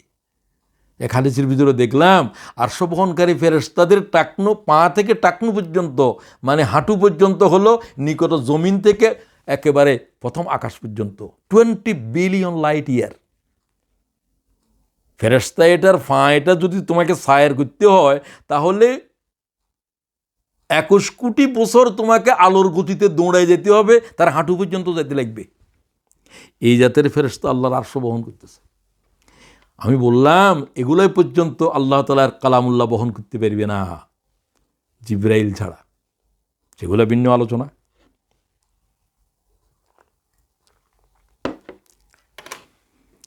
এরপরে অস্থির হওয়ার পরে মানবজাতিরা আদম আলাইহিস সালামকে বলবে, আব্বাজান, সমগ্র মানবজাতির পিতা তো তিনি, কুল্লুকুম আবনাউ আদম ওয়া আদামু মিন তুরাব। তোমরা সকলে আদমের আওলাদ, আদমকে আল্লাহ মাটি থেকে পয়দা করেছে। আদম আলাইহিস সালাম বলবেন, লাস্তুলা, আমি আল্লাহর কাছে যেতে পারবো না, আল্লাহর কাছে আমি যেতে পারবো না, কারণ জীবনে একটা ভুল করেছিলাম। লাস্তুলাহা শব্দ এটা ইমাম তিরমিজি হাদিসে নিয়েছেন যে 1.25 লক্ষ পয়গম্বর পর্যন্ত আসবে। প্রথম উলিল আজমদেরকে বলা হবে। কেউ কেউ বলছে শুধু উলিল আজম 5 জন, তারা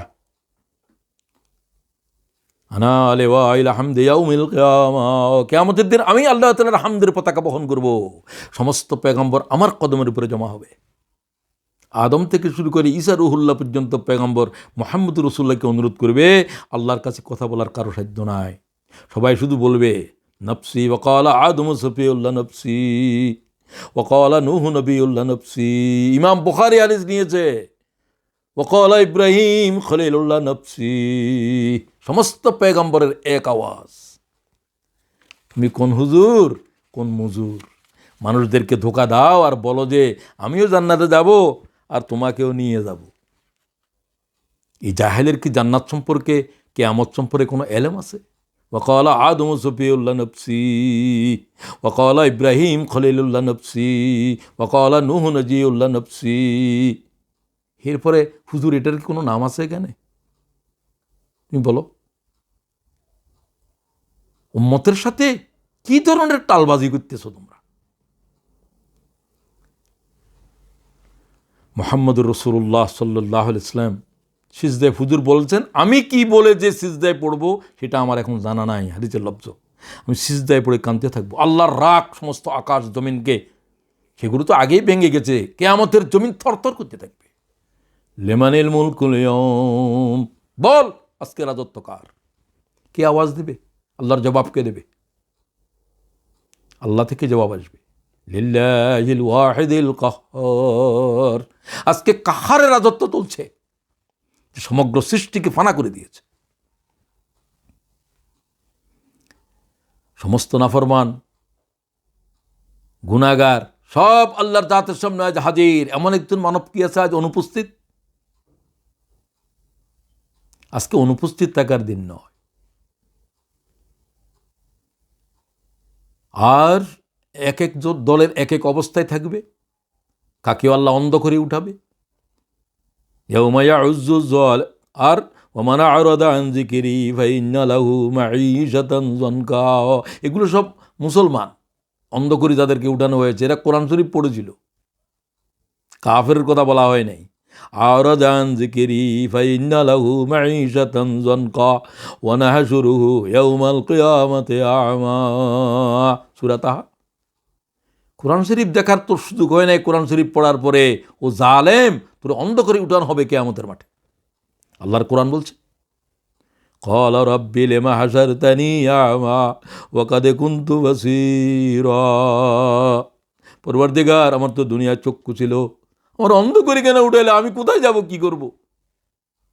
কিছুই তো পথ দেখতেছে না। একে তো কিয়ামতের বিভীষিকা, এর উপরে সে অন্ধ। আল্লাহ রহম করো আমাদের প্রতি। ক্বালা কাযালিকা আতাতকা আয়াতুনা ফানাসিতা। আমার আয়াতের জেনে বুঝে অন্ধ ছিলি, তোরে আজ অন্ধ করে উঠালাম। তুই আমার কোরআন শরীফ ভুলে গিয়েছিলি, আমি তোর বিষয়ে আজ ভুলে রইলাম। আল্লাহ তাআলার জবাব কত কঠোর। ওয়া কাযালিকাল ইয়াউমা তুনসা। আজকে তোকে অন্ধ করেই, অন্ধ অবস্থায় তোর হিসাব চলবে, অন্ধ অবস্থায় জাহান্নামে যাবে। সেদিনকে দেখার পরে কোনো বালক থাকতে পারবে না, বুড়ো হয়ে যাবে। আল্লাহ বলে, ফাকাইফা তাত্তাকুনা ইন কাফারতুম ইয়াউমা ইয়াজআলুল ওয়িলদানা শিবা। যে দিনকে দেখার পরে 12 বছর 13 বছরের বালক তার সমস্ত চুল পেকে যাবে, বৃদ্ধ হয়ে যাবে। আল্লাহর কোরআন বলছে, ফাকাইফা তাত্তাকুনা ইন কাফারতুম ইয়াউমা ইয়াজআলুল ওয়িলদানা শিবা। এই জাতের একটি ভয়াল অবস্থা শুরু হবে, তোমরা সেদিনকে ভয় করো। ইয়া আইয়ুহান নাসু ইত্তাকু রাব্বাকুম ইন্না জালজালাতাস সাআতি শাইউন আযীম ইয়াউমা তারাউনাহা তাযহালু কুল্লু মুরদিআতিন আম্মা আরদাআত ওয়া তাদাউ কুল্লু যাতি হামলিন হামলাহা ওয়া তারান নাসা সুকারা ওয়া মা হুম বিসুকারা ওয়ালাকিন্না আযাবাল্লাহি শাদীদ। যে দিনকে দেখার পর বিহবল হয়ে যাবে মানব জাতিরা, যেন মদ্যপায়ী মাতাল তুলতেছে। তারা কি মদ পান করেছে? না। ওয়ামা হুম বিসুকারা ওয়ালাকিন্না আযাবাল্লাহি শাদীদ। আল্লাহর আযাবের ভয়ে টলতে আছে উম্মাদের মতো আজ কিয়ামতের জমিনের উপরে। আজকে ওই দিন, যেদিন স্তন্যদানকারী মা তার সন্তানকে ভুলে যাবে। দুগ্ধদানকারী মা সন্তানকে কিভাবে মনে রাখে? আল্লাহ তাআলার কোরআন বলছে না, আজকে স্তন্যদানকারী মা তার সন্তানকে ভুলে যাবে। ইয়াউমা তারাউনাহা তাযহালু কুল্লু মুরদিআতিন আম্মা আরদাআত ওয়া তাদাউ কুল্লু যাতি হামলিন হামলাহা। সমস্ত গর্ভবতী গর্ভপাত করে দিবে আল্লাহর জাতের ভয়।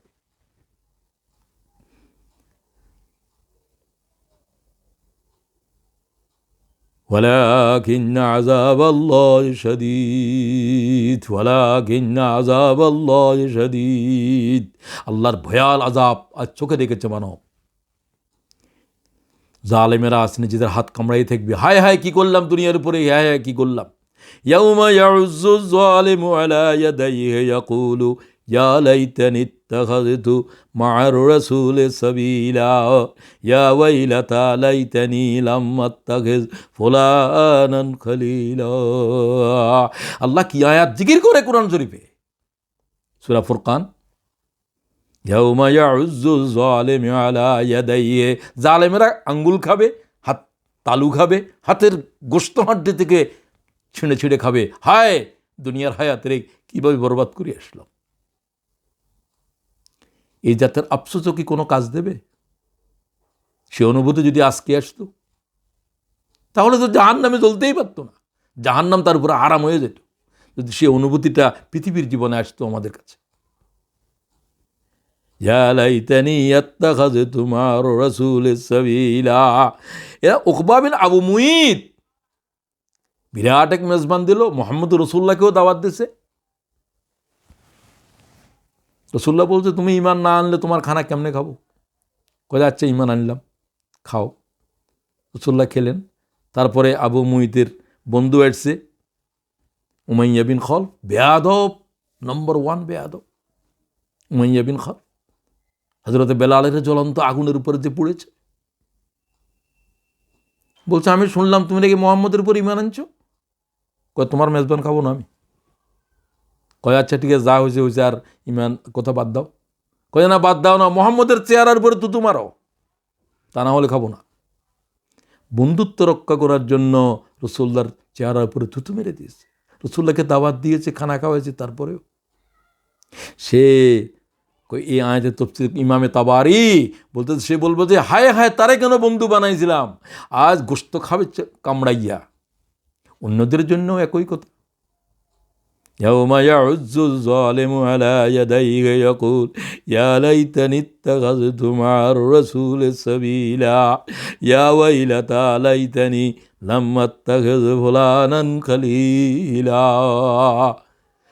আজকে অমুকের সাথে কেন বন্ধুত্ব রাখছিলাম, ওই দলে কেন ছিলাম, তাদের সাথে সম্পর্ক কেন রাখছিলাম, গোশত থেকে হাড্ডিকে জুদা করবি আজকে।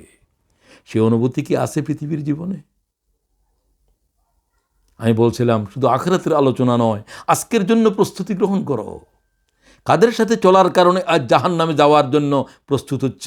হাড্ডি থেকে গোশত টেনে খাওয়ায় খেলেও কোনো ফয়সালা হবে না। খোদার কসম খেয়ে বলছি, আল্লাহর কোরআন সাক্ষ্য দিচ্ছে। প্রিয় ভাই বোনেরা মনে হয় না সব তো ভাই। ওয়ালাউ তারা ইযিল মুজরিমুনা নাকিসু রুসিহিম ইনদা রাব্বিহিম রব্বানা আবসারনা ওয়া সামি'না ফারজি'না না'মাল সালিহা। নাফরমান কারুন, ফেরাউন, মাউসেতুম, এই জাতের নম্বরী কাফেরগণ আল্লাহর ইজলাসে আজ মাথা নিচু করে দাঁড়িয়ে থাকবে উলঙ্গ অবস্থাতে। কি বলবে? আল্লাহ তাদের ডায়লগ কোট করতেছে সূরা সিজদার ভিতরে 32 সূরার 12 নম্বর আয়াত। ওয়ালাউ তারা ইযিল মুজরিমুনা নাকিসু রুউসিহিম ইনদা রাব্বিহিম। রাসূলুল্লাহ হাদিস শরীফে বলেছেন এদের চোখের পানি শেষ হয়ে খুন জারি হবে, খুন শেষ হয়ে যাবে, রক্ত জারি হবে, রক্তও শেষ হয়ে যাবে, শুকিয়ে যাবে সব। কি বলবে? রব্বানা আবসারনা ওয়া সামি'না ফারজি'না না'মাল সালিহা।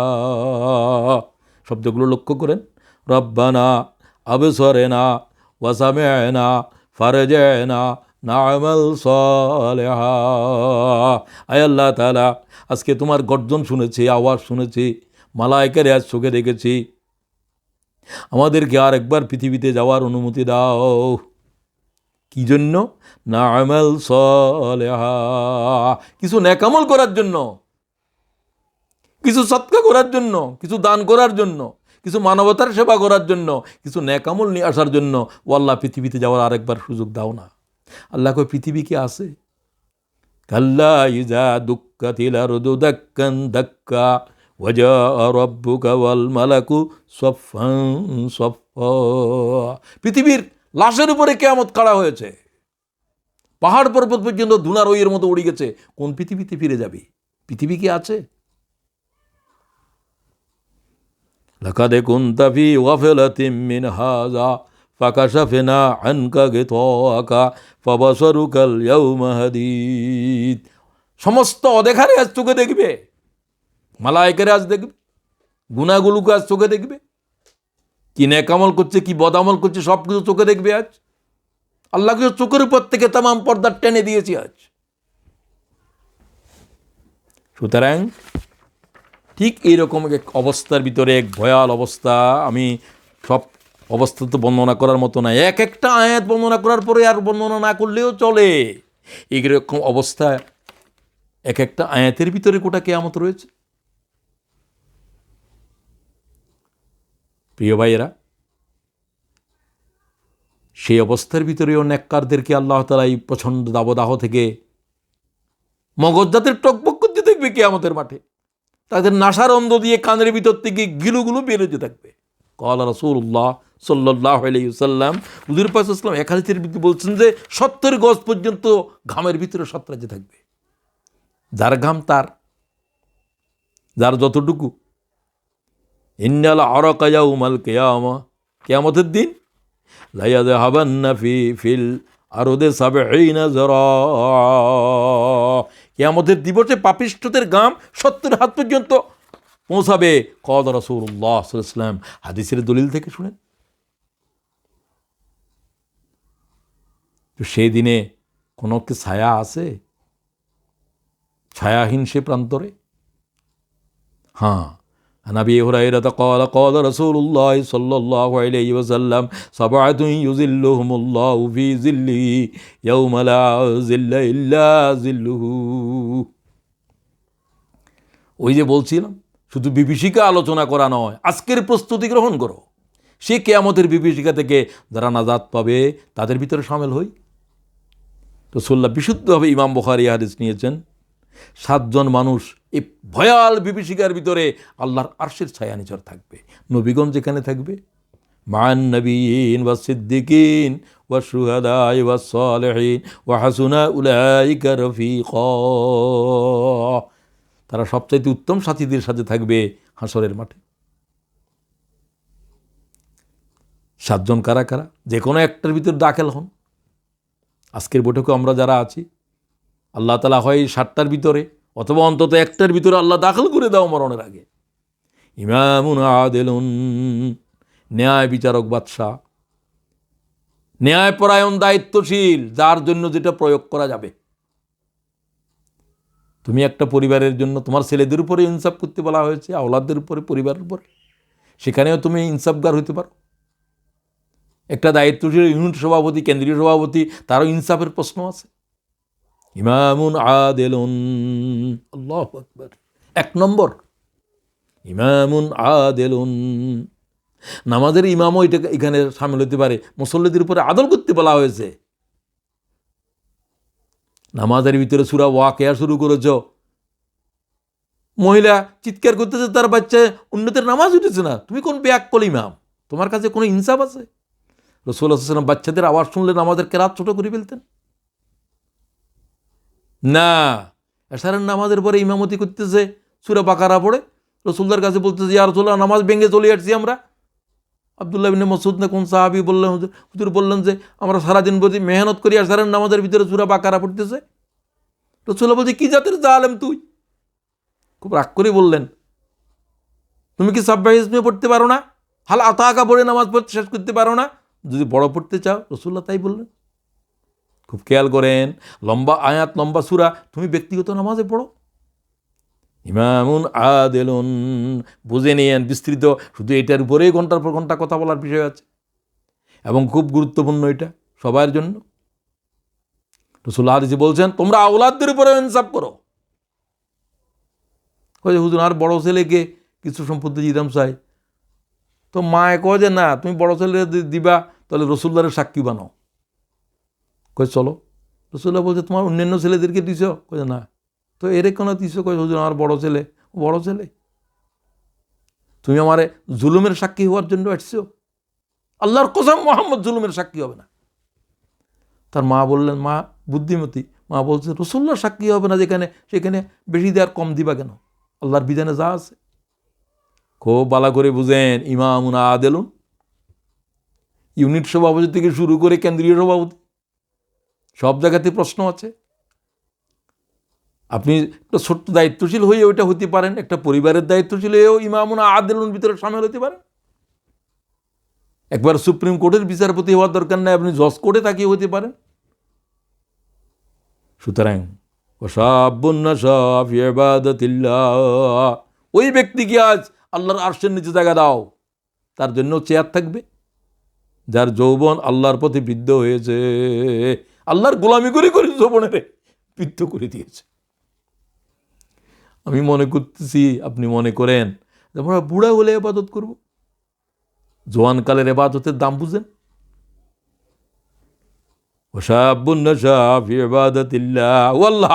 আমরা তো বুড়ো হয়ে গিয়েছি, হায়াতের তো শেষ করে দিয়েছি পরওয়ারদিগার। যারা আমাদের ভাইয়েরা আজও ছোট রয়ে গেছে, আল্লাহ তাদের যৌবনকে তোমার গোলামিতে বৃদ্ধ করে দাও। ওয়ারাজুলুন কালবুহু মুআল্লাকুন বিল মসজিদ ইযা খরাজা মিনহু হাত্তা ইয়াউদা ইলাইহি, যে নামাজের হৃদয় মসজিদের সাথে লটকানো ছিল। মুআল্লাক,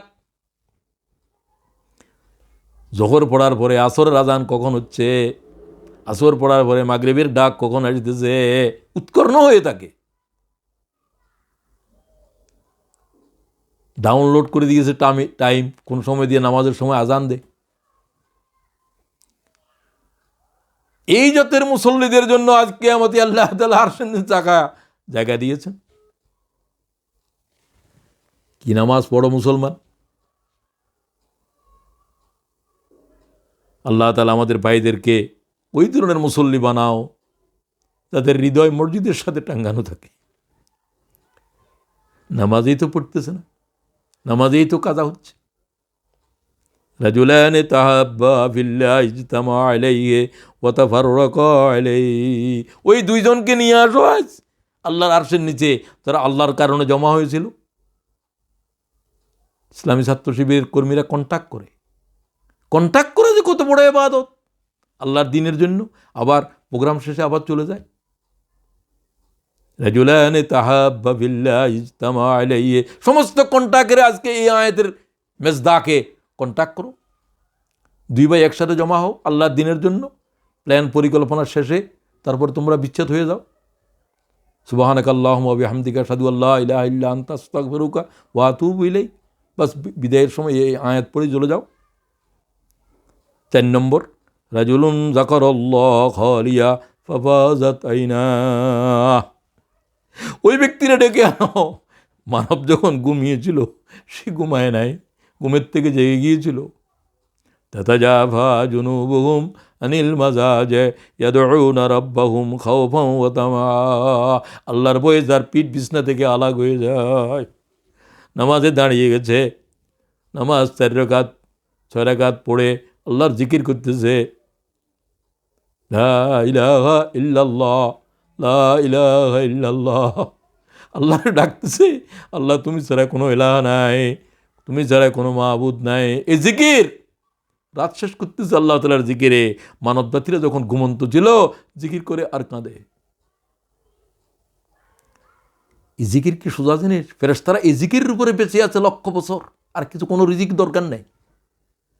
আল্লাহ আমাদেরকে বলছে বেশি করে জিকির করো। ইয়া আইয়ুহাল্লাযীনা আমানু যিকুরুল্লাহ যিকরান কাসীরা।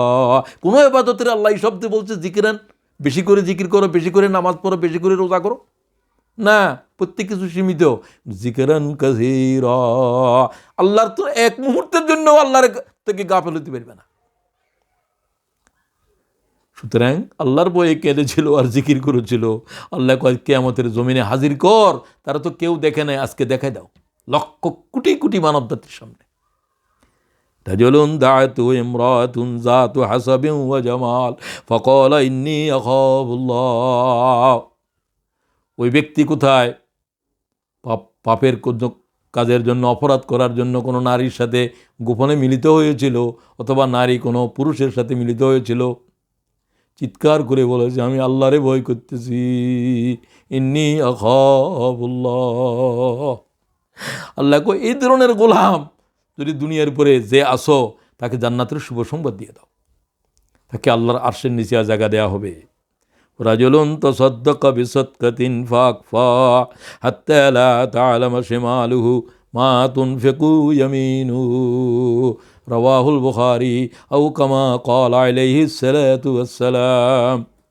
আল্লাহর পথে এইভাবে দান করেছিল, ডান হাত কি দিয়েছে, বাম হাতেও জানে না। অভুক্ত মানব সুইসাইড করতেছে বাংলাদেশে। কোভিড-19 আক্রমণে তছনছ হয়ে যাচ্ছে জনপদ। 18 কোটি মানুষের দেশ, 70% জনগোষ্ঠী আজকের এই সময়ের ভিতরে দরিদ্র সীমার নিচে আছে।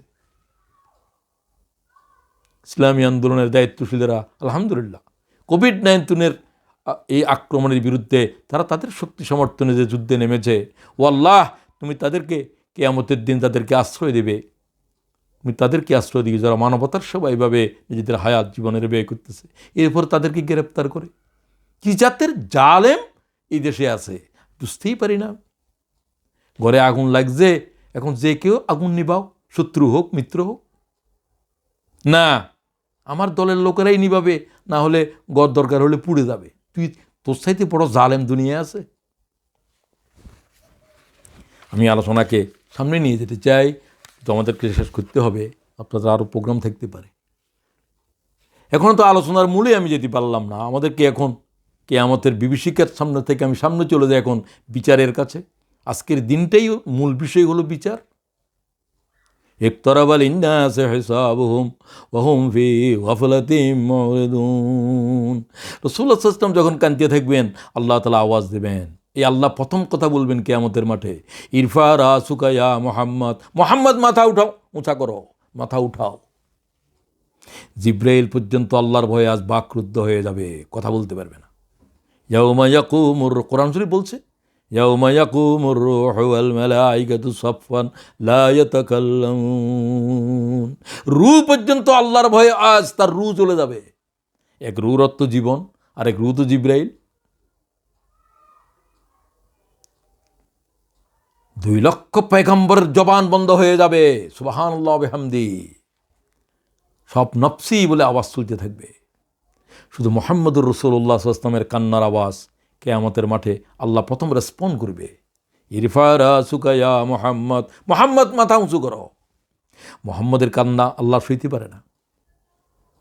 তুমি আমার কাছে কি চাওয়ার চাও, রব্বি হাবলি উম্মতি।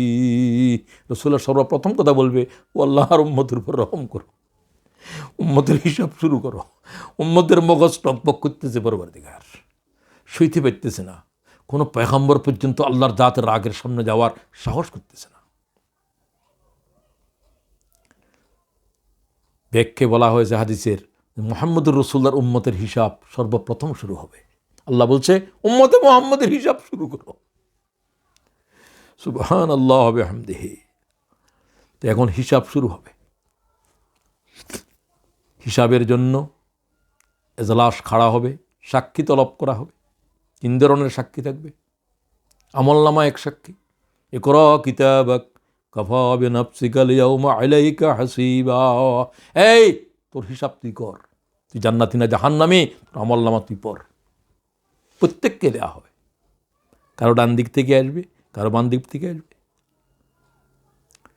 ইয়াকুলুনা ইয়া ওয়াইলাতানা মা লিহাযাল কিতাব, এটা দেখেই তো চড়ক গাছ। ইয়াকুলুনা ইয়া লাইতানা মা লিহাযাল কিতাব, কি আশ্চর্য ভয়াল কিতাব এটা, কি আসলো, 80 বছরের দপ্তর। লা ইউগাদিরু সাগীরাতান ওয়ালা কাবীরাতান ইল্লা আহসা।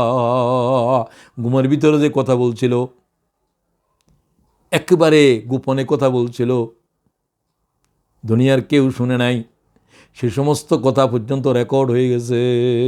আল্লাহু আকবার। মা ইয়ালফিযু মিন কাওলিন ইল্লা লাদাইহি রাকীবুন আতীদ। রেকর্ড করার জন্য 2 জন ফেরেশতা যে আছে, এদের রেকর্ড তো অফ হয় নাই। 80 বছরের জিন্দেগি মৌত পর্যন্ত তাদের রেকর্ড অন হয়ে আছে। ও ভাইয়েরা, আমার আপনার সব কিছুকে হাজির করা হবে। হাযা ইয়াউমু লা ইয়ানতাকুন। কেউ কারোর জন্য কথা বলা তো দূরের কথা, কথা পর্যন্ত আল্লাহ তাআলা শুনবেন যে কেউ কোনো জবান খুলতে পারবে না আজকে।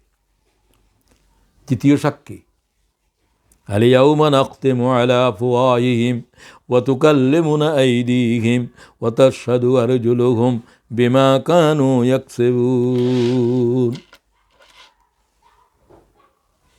বলা হবে اليوم نختم على أفواههم وتكلمنا أيديهم وتشهد أرجلهم بما كانوا يكسبون। প্রতিদিন আমরা পড়ি সূরা ইয়াসিন পড়ার সময়। আল্লামা তাবারি তার তাফসীরে লেখেন, প্রথম বামরান থেকে সাক্ষী শুরু হবে। এর কোনো কারণ এখনও আমার জানা নাই যে বামরান কেন আগে সাক্ষী দেবে। তারপরে শরীরের অন্য অঙ্গ প্রত্যঙ্গ, চোখ সাক্ষী দিবে, কী কী দেখেছিল, কারে দেখেছিল, কোন হারাম জিনিসের দিকে তাকিয়েছিল। কান সাক্ষী দেবে, তার কানের ভিতরে কী ঢুকেছিল, কোন গীবত শুনেছিল, কোন শাকায়াত শুনেছিল, কোন প্রিয়ার কথা শুনেছিল। সমস্ত অঙ্গ প্রত্যঙ্গ, তামাম জিন্দিগিতে যা করেছে সব কিছুর রেকর্ড আল্লাহর কাছে পেশ করে দেয়। কি খেয়েছিল পেটে, একটা কিছুও কি গোপন করার কোনো সাধ্য আছে? আহা, তৃতীয় নম্বরের সাক্ষী, মানব জাতিরা যা কিছু করে তো পৃথিবীর উপরে করে। ইয়াউমাইযিন তুহাদ্দিসু আখবারাহা বিআন্না রাব্বাকা ওয়াহালা। এই জমিন কথা বলো, রাইফেল কথা বলো। কোন রাইফেল দিয়ে গুঁতা দিয়েছিল?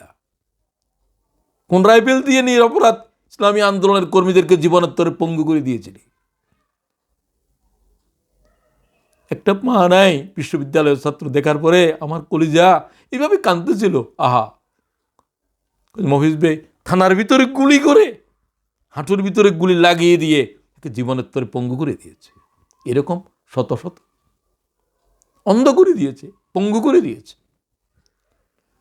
আজকে যা দিয়ে করেছিলি সেগুলোও সাক্ষী হবে। যেই জমিনে করেছিলি সেই জমিন কথা বলবে। ইয়াউমাইযিন তুহাদ্দিসু আখবারাহা বিআন্না রাব্বাকা ওয়াহালা। জমিন কথা বল, কি ঘটিয়েছিল, কি ঘটাচ্ছিল, কে কি খাইছিল। 10 জন 11 জন মার্ডার করে নদীর ভিতরে ডুবে ফেলে দিছ। যে রিপোর্ট দিয়েছিল রিপোর্টের ভিতরে সব জাল, মিথ্যা। নিরপরাধ মানুষের অপরাধী বানাইছ। শত শত পৃষ্ঠার মিথ্যা লিখেছ। ইসলামী আন্দোলনের দায়িত্বশীলদের বিরুদ্ধে জেনা, তোহমত, খুনের একটা কথা সত্য নাই। সমস্ত কথা মিথ্যা ছিল। যে কলম দিয়ে লিখেছ, যে খাতার উপরে লিখত, সব কিছু আল্লাহর দাঁতের সামনে খাড়া হয়ে আছে। লিয়াইয়াউমিন উজ্জিলাত, আল্লাহ বলেন সমস্ত বিচার পুনঃবিচার হবে। লিয়াইয়াউমিন উজ্জিলাত, সমস্ত বিচারের ফাইল আবার ধরো। সমস্ত খুন, মার্ডার, সমস্ত বিচারকদেরকে আল্লাহর ইজলাসে আসামি করো। আজকে সবচেয়ে বড় হাকিম আদালতে বসেছে। আলাইসাল্লাহু বিয়াহকামিল হাকিমিন, যার ইজলাসের ভিতরে সমস্ত আদালতের বিচারক আল্লাহর দাঁতের সামনে আসামি। কাদেরকে মৃত্যুদণ্ড দিয়েছিলি? সম্পূর্ণ নিরপরাধ মানুষ, একটা বিড়াল কুকুর পর্যন্ত খুন করে নাই। এইরকম মানুষদেরকে হত্যার অপরাধে দণ্ড দিয়েছ, ফাঁসির কাষ্ঠে ঝুলিয়ে দিয়েছ, বাল বাচ্চারে এতিম করে দিয়েছ, স্ত্রীর বিধবা করেছ। হাজার হাজার ইসলামী আন্দোলনের মানুষদের, আন্দোলনের কর্মীদের চোখের ভিতরে অশ্রুর বন্যা প্রবাহিত করেছ। ইয়াউমাইযিন তুহাদ্দিসু আখবারাহা বিআন্না রাব্বাকা আওহালা। আল্লাহ কথা বলার নির্দেশ দিয়েছে। রাইফেল কথা বলবে, কলম কথা বলবে, জমিন কথা বলবে। তোমার জিহ্বা কথা বলতে পারবে না। হাযা ইয়াউমু লা ইয়ানতিকুন ওয়া লা ইউযানু লাহুম ফায়াতাযিরুন ওয়াইলুন ইয়াউমাইযিল লিল মুকাজ্জিবিন। খাড়া হয়েছে আজ পাল্লা। ফামান ইয়ামাল মিসকালা যাররাতিন খায়রান ইয়ারা ওয়া মান ইয়ামাল মিসকালা যাররাতিন শাররান ইয়ারা। যাররা সে যাররা নেকি করেছো সেটা উঠানো হবে, যাররা পর্যন্ত মাপা হবে। যাররা, এক বালির 70 ভাগের 1 ভাগ হলো যাররা, তারও ক্ষুদ্র। যেহেতু আর ক্ষুদ্র বুঝেবার কোনো শব্দ নাই, অতটুকু পাপেরও বিচার হবে। আসুন, তুলাদণ্ডে বিচার হবে। আল্লাহ শুধু বলবেন, আমি আমার কোনো গোলামের উপরে জুলুম করব না। হাযা ইয়াউমুল ফাসল জামা'নাকুম ওয়াল আউয়ালিন। হাযা ইয়াউমুল ফাসল, আজ ফয়সালা করার দিন, আজ বিচার করার দিন। আমি কোনো গোলামের উপরে এক চুলছে চুল, জাররাতে জাররা জুলুম করব না। বিচার তো ভয়াল হবে। 3 ধরনের দপ্তর আছে। গুনাহগুলোকে আল্লাহ 3 ভাগে ভাগ করে বিচার শুরু করবে। খুব ভালো করে শুনেন, এখন প্রস্তুতির জন্য প্রয়োজন। বিশুদ্ধভাবে আম্মা জান আয়েশা হাদিস বর্ণনা করতেছেন, قالت قال رسول الله صلى الله عليه وسلم والدواوين ثلاثة।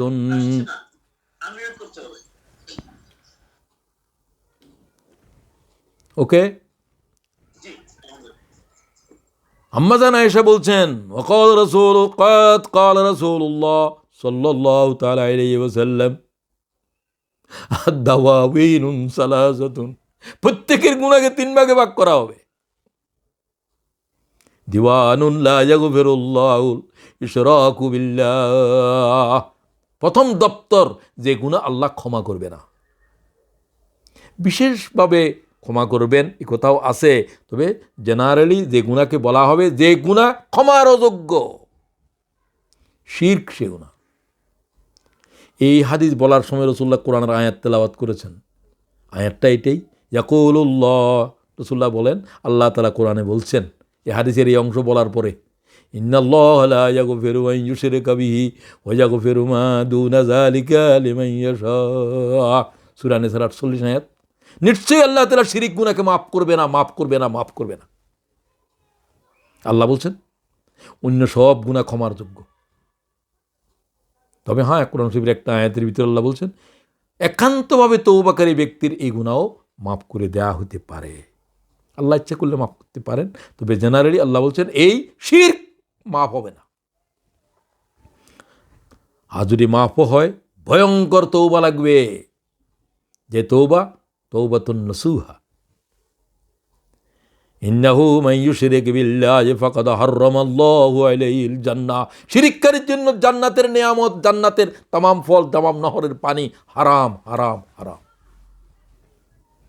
শিরিক করে মানুষের কাছে ওয়াজ করেন, মুসাইলা দেখারেন, হাজার হাজার লোকের মুরিদ করেন, শিরিক পর্যন্ত বুঝে নাই সে। সেগুলো আমরা বলতেও চাই না, বুঝতেও চাই না। তোমরা তো ওই সমস্ত মানুষ যারা মনে করো তোমরাই বুঝো, আর বাগুলা বেআমল, বেয়াদব, উশৃঙ্খল। জিহ্বা রাখা হবে কিয়ামতের মাঠে, সব কিছু তোমার উপরে আসবে। বেয়াদব, বেআমল, উশৃঙ্খল। কি উশৃঙ্খলতা সৃষ্টি করতেছে উম্মতের ভিতরে। আল্লাহ মাফ করে দেন আমাদেরকে। 1 নম্বরের দপ্তর, দিওয়ানুন লা ইয়াতরুকুল্লাহু যুলমুল ইবাদ। আমল নামার 2য় দপ্তর হচ্ছে সেই গুনাহ যেটা বন্দার ভিতরে হকের বিষয়।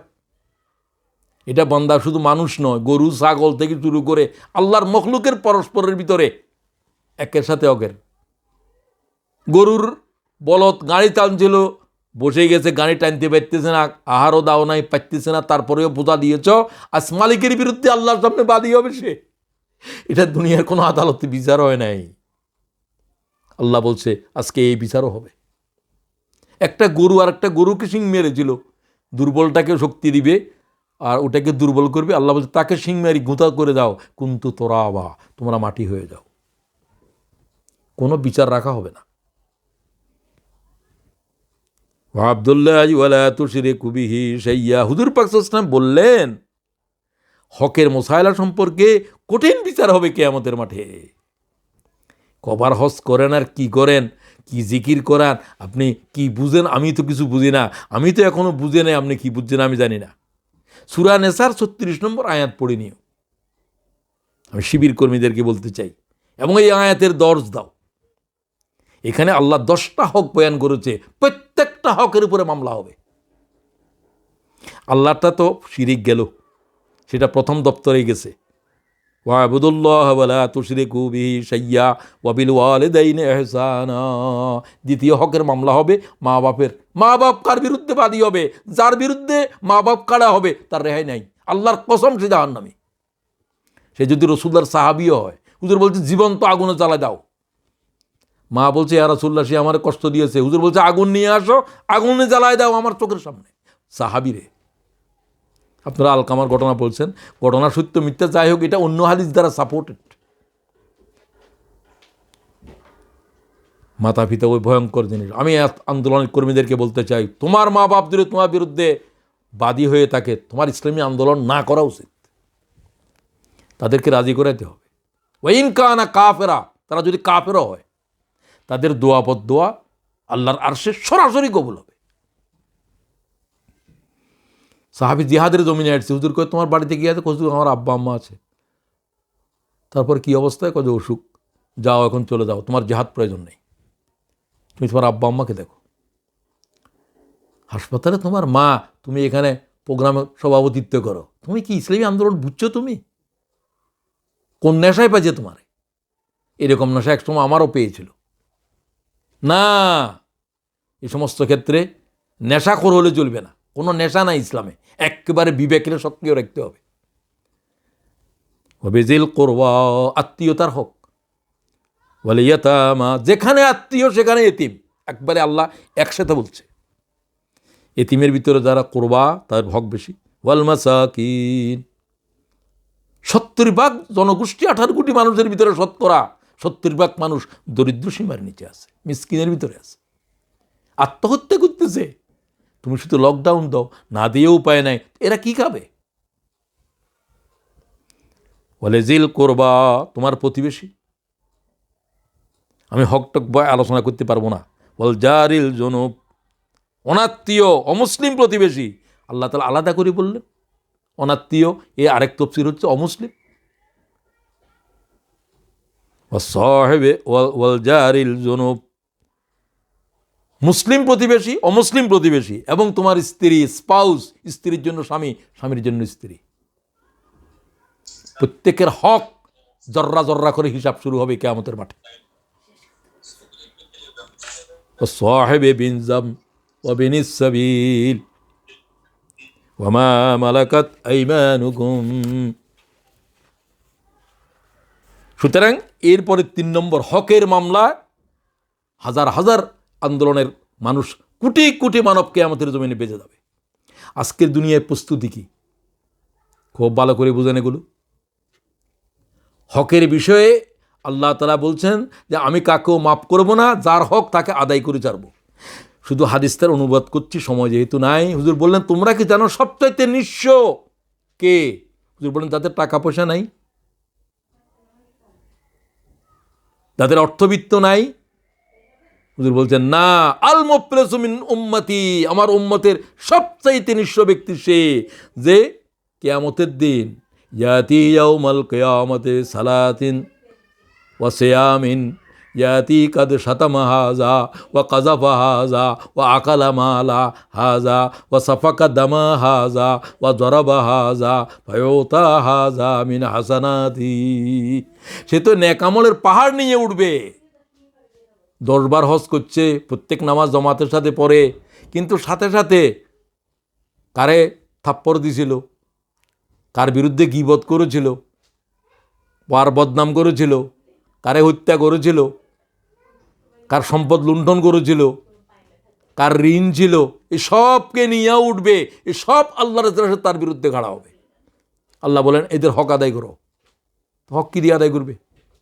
রাসূলুল্লাহ সাল্লাল্লাহু আলাইহি ওয়াসাল্লাম বলেন তার হাসানাত, তার নেক আমল সমূহ বিতরণ করো।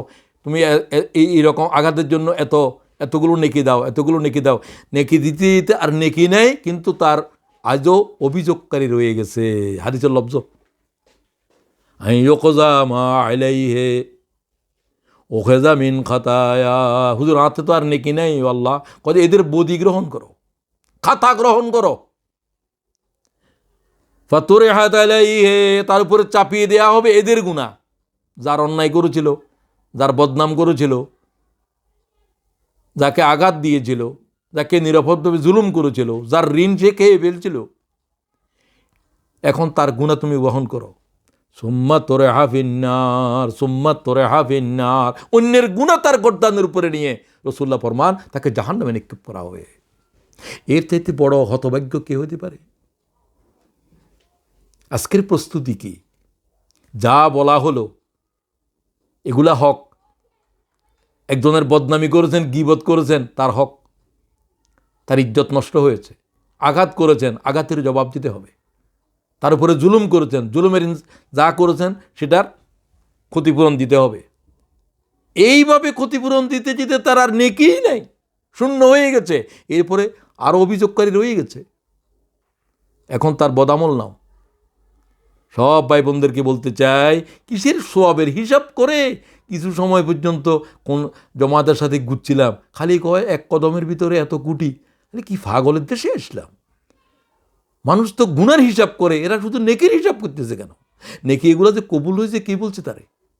তার হজ যে কবুল হয়েছে, তার নামাজ যে কবুল হয়েছে, সে তো গুনাহ হিসাব করা দরকার ছিল।